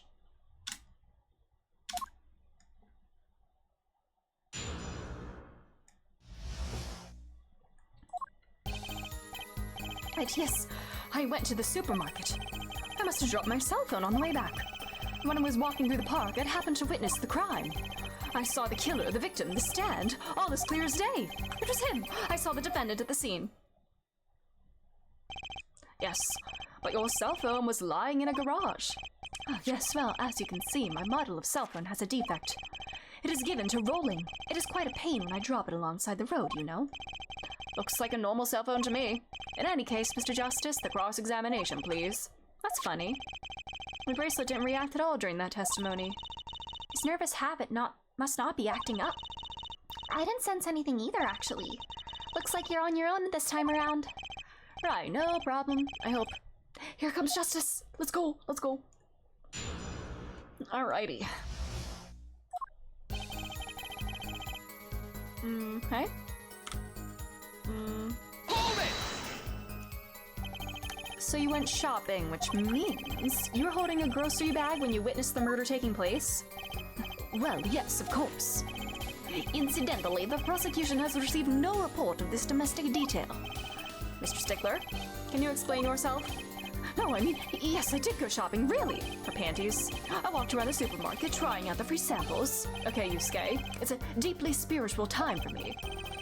Sure, the store clerks would disagree. Do you think sampling free food counts as a religion? In any case, that night, there was the page fiddling there, but Kristen, hello, how are you doing? How's it going? I sampled to my heart's content. I was on my way back home. Yes. Hold it! That's when you passed in front of the Maractus Clinic. Why, yes, that's correct. That was a pretty suspicious pause there. Mr. Stickler, do you think you could be a bit more specific? Please show us the exact route you took on the night of the murder. Oh, of course. The supermarket is here alongside the main road. My way home from there takes me past the Maractus Clinic. This is probably when I dropped my phone. That does not, he says it like rolls and everything. That does not seem it. Think it's gonna rain here. Oh, nice. I'm doing pretty well. Just enjoying some, attorneying with a very, very pretty prosecutor. Woe is I. I walked on unaware of... Woe is I. I walked on unaware of my loss. And walked right into that fateful park. Hold it! I'll take one order of rain, please. Yeah. I think it rained here the other day just a little bit. But it's nice in this heat. Which entrance did you enter the park from? Well, to be exact, one might say that I went in from the entrance closest to the Maractus Clinic. The same entrance our victim used. Did you notice anything when you entered? Meal marks from a noodle stand, for instance? I have no recollection of such a thing, no. Yet, though I might have missed the tracks, I could not miss what happened next. I am a keen observer, the obvious, you might say.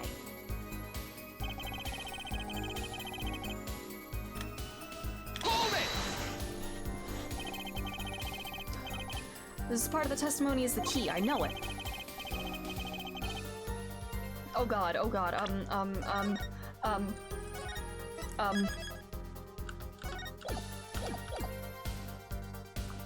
the noodle stand. Do you happen to remember the noodle stand? Quite well, yes. For a student of the sciences, keen observation and healthy curiosity are vital. I remember everything. I could even read the sign. I believe it said... noodle. Yes, that was it.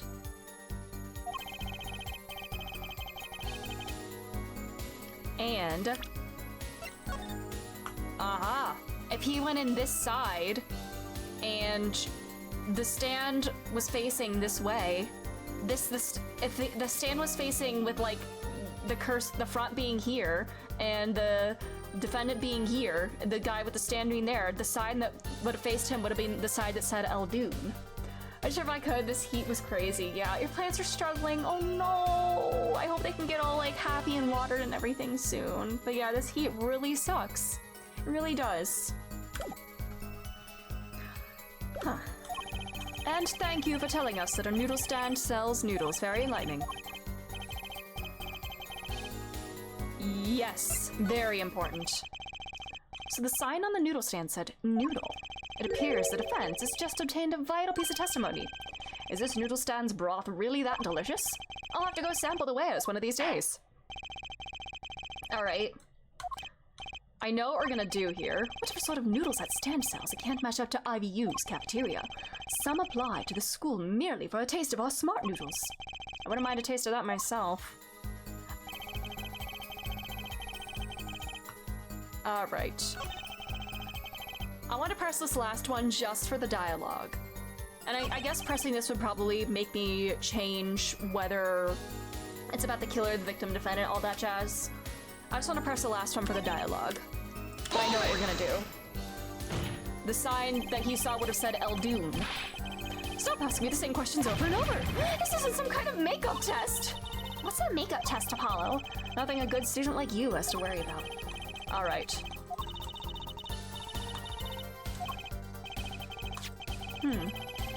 Oh yeah, you have to use your own brain, Apollo. You're a gambler's daughter through and through. I'm a magician, thank you very much.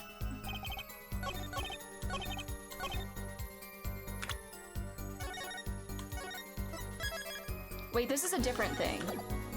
What if I press this one just for laughs? Just to see what it says. Absolutely sure, yeah. Buddy.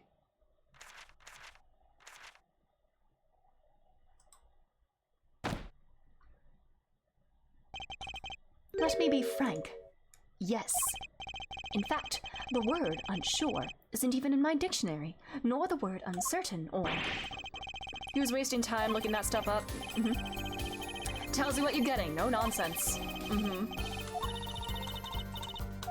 Yeah, I just wanted to see what the dialogue would be. Nope, it said Eldoon! Objection! And you're absolutely sure the sign read noodle. Why, just last week my professor offered me this praise. You're a good noodle!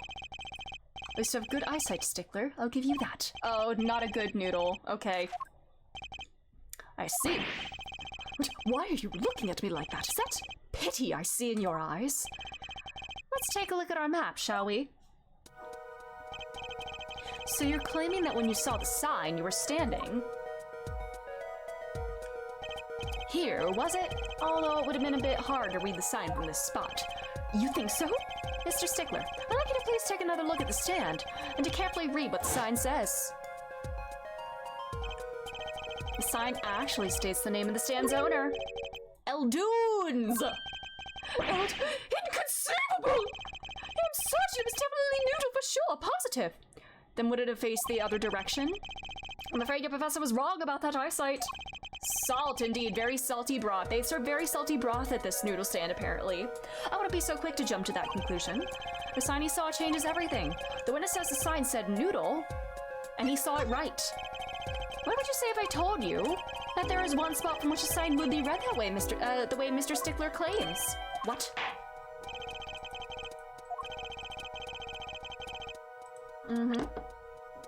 From over here. Take that! The witness was standing here, on the opposite side. How do you know that? When viewed from south, the sign on the stand reads Eldoons, as we know. However, whoop, flip it around. Observe the other side of the stand. Oh, this side says noodle. Exactly, and the name of the stand is split between the front and the back sides. Mr. Stickler, you lied to the court. You witnessed the crime from the northern side of the park, not the south. Yeah, you got me! Objection! So what? What? What does it matter if he saw the killing from the north or the south side? It makes no difference at all. He's right. Travel far enough to the south, and you will end up going north. Viewed on a global scale, directions are utterly without meaning. Actually, maybe he's right. What does it change?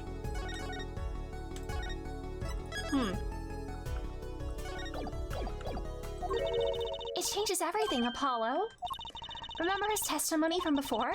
But to be honest, I'm a little scared of where this is leading.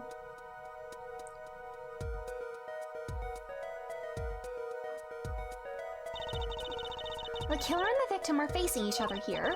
Then, at the moment the killer raises his weapon, Mr. Stickler shouts. At which point, the victim turns his head to look, and the killer fires his pistol.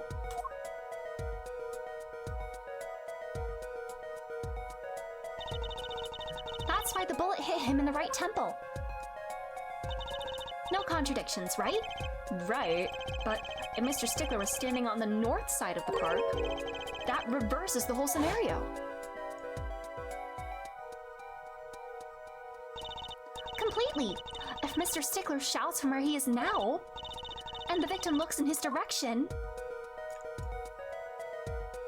This is the first gunshot and it misses. Well, in this one it would have been the left side of the temple, but there's no bullet wound there. the bullet would have to hit his left temple. Ah! In other words, someone standing at point K couldn't shoot the victim in his right temple. It's impossible. Unless it was you that did it. So, now that we know that Mr. Stickler was standing on the northern side, the wound location takes on an entirely different meaning. Indeed, you're absolutely correct, Fraulein. What meaning? The entry wound was on the right side of the victim's head, correct? Well, the right side of the victim's head is north. North. Ah! That's where the witness, Wesley Stickler, was standing. Correct. So if he was standing to the north, then the only person here could have shot the victim in the right temple was Mr. Stickler himself. Ah!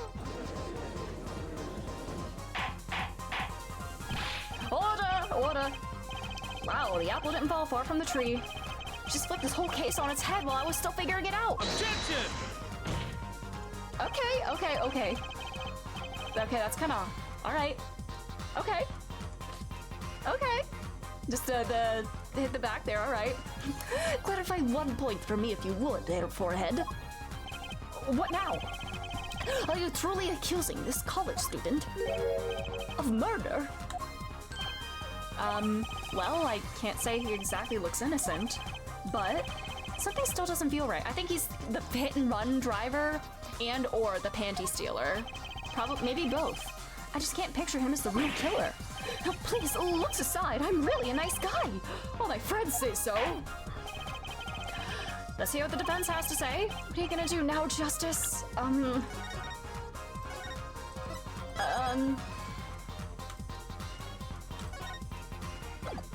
Alright, actually, real quick, before I do this, I am actually gonna run to the bathroom again. I'm so sorry. I do need to go to the bathroom. I was looking for a good point. I need to pee. I'll be back in a moment. I'm so sorry.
Alrighty, I'm back.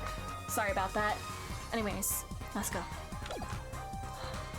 Let's see. Back. Huh. Should I really accuse him? I'm gonna accuse him of another crime. I don't think Wesley Stickler is a killer, but he's not innocent either. His unusual silence tells me that much. Mr. Stickler, you seem unusually quiet. Tell us why now. The word confession isn't in my dictionary. Tisk, get her forehead. I'm afraid it falls to you to elucidate Herr Stickler's silence. Mr. Justice, you did say you were accusing the witness just now for a crime other than murder. No reason? The court's all ears. Okay.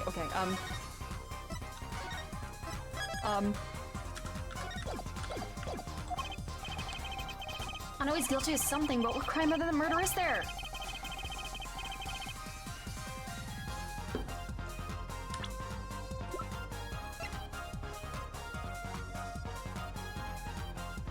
If he was on the other side, maybe he threw these in the trash can.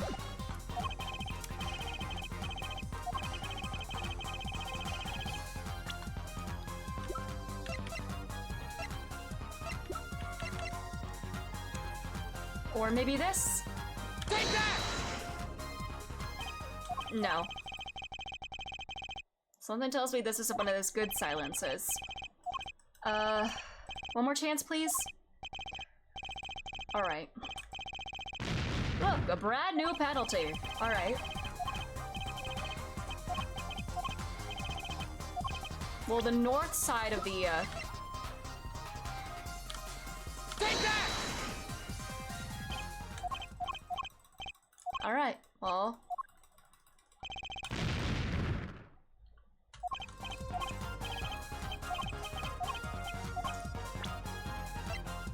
Take that! There we go. The evidence is this, because it was by his phone. It was by his phone. What? Is it women's underwear? Hey, those are mine!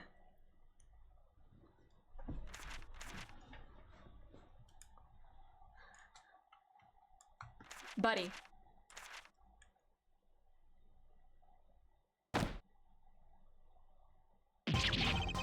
Don't look at me like that! Order! Mr. Stickler? Well, I can't say this comes as a shock. It's not what it seems! By Pythagoras' theorem, I swear it! On the night of the murder, just past 9 p.m., a young girl catches a panty snatcher red-handed. Bravely she gives chase, but the snatcher flees and hides himself in no other place than the Maractus Clinic garage. Aha! Incidentally, these panties were found in the exhaust pipe of the car there. Presumably, he was trying to hide the evidence of his crime. Ergo, while you may not be a murderer, you are guilty of panty snatching in the first degree. Please, hear me out! It's not what it looks like! Really? Order! Mr. Stickler, you should be ashamed. It's not what it seems!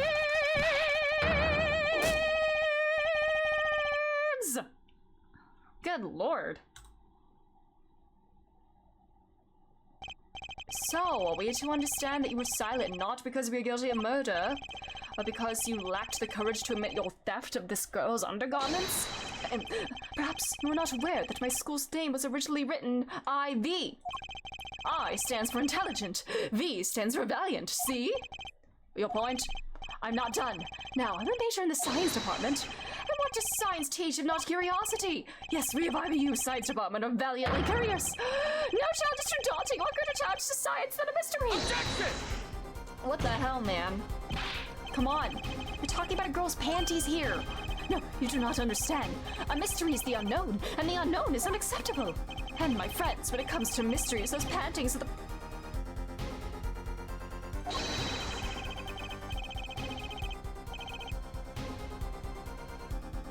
I don't know if he's getting at the true nature of, like, you know, the infinite space hack or whatever. 'Cause... Okay, so he's it was that. A full-size car tire was only the first mystery those panties revealed. Yeah, it was like, how did that fit in there?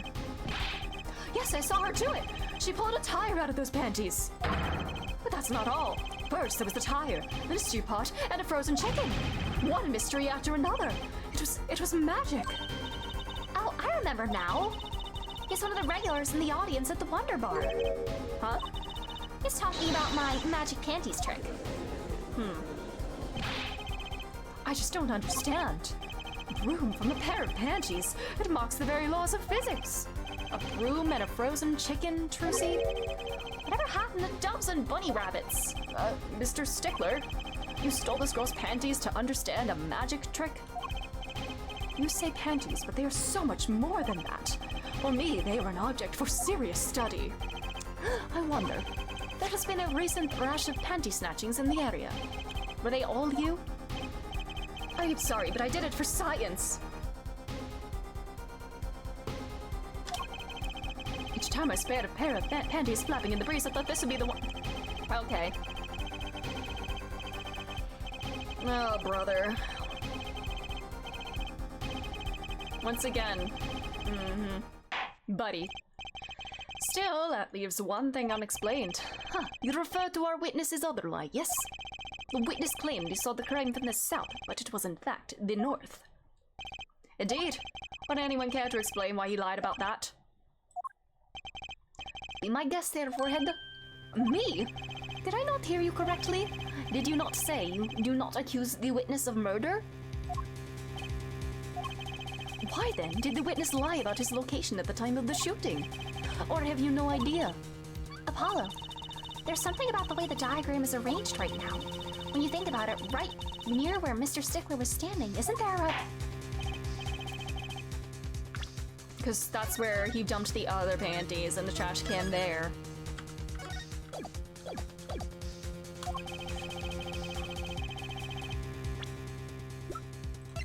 Take that! The evidence that shows why he lied is this. What? More panties? How many panties are you carrying in your pocket, Hair Forehead? Oh my god. Jesus, why are you like staring at me like that when you say that, buddy? These are found in a trash can at the park. Looking at the diagram. Yeah, wouldn't you like to know, Club? Indeed. We can see that the trash can was right next to where the witness stood.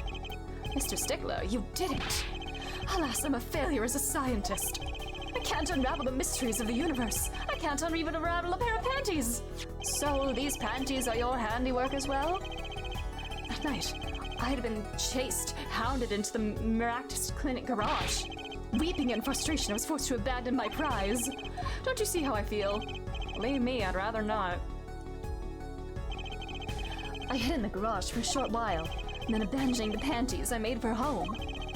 To avoid the office where the girl works, I went toward the south entrance. When I saw them hanging there on a clothesline by a giant mansion. A giant pair of panties! Apparently, he didn't know those bloomers belonged to the mob.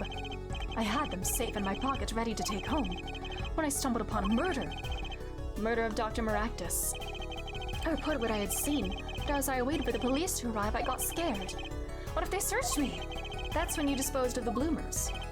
Yes, it was a severe blow to the progress of science, but one that had to be done. A fascinating if disturbing tale. What in the hell is wrong with this man?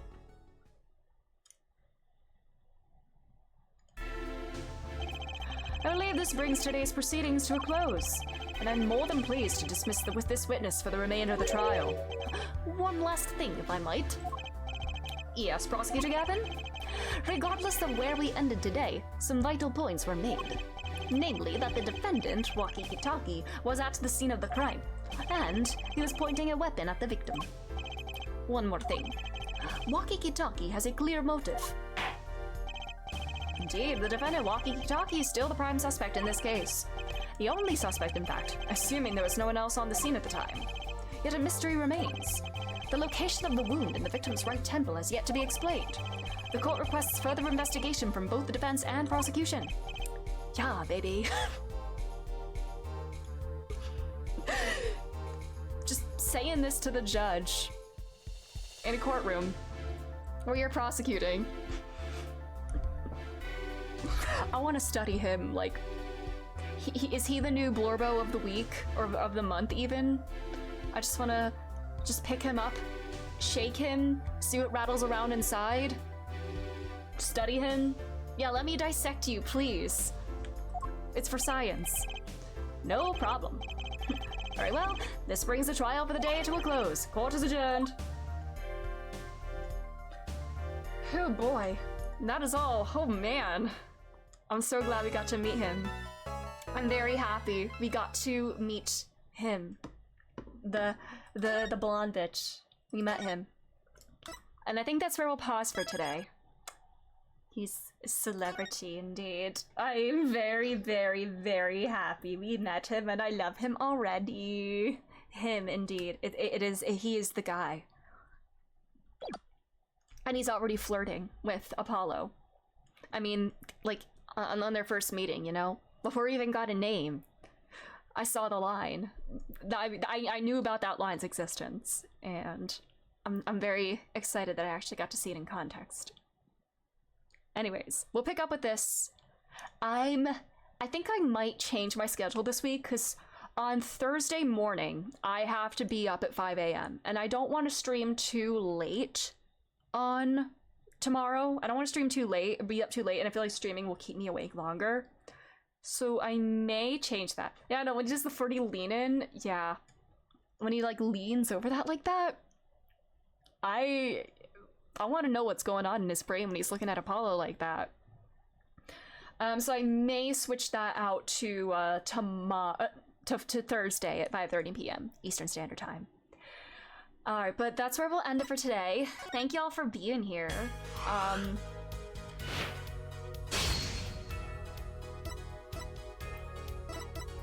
Him. Yeah. But thank you all for being here. Let's see, let's find somebody to raid. Alright, so have a good one. Thank you, you too. Let's raid. Let's raid Cater Tot again. They are playing some Stormblood MSQ in Final Fantasy 14.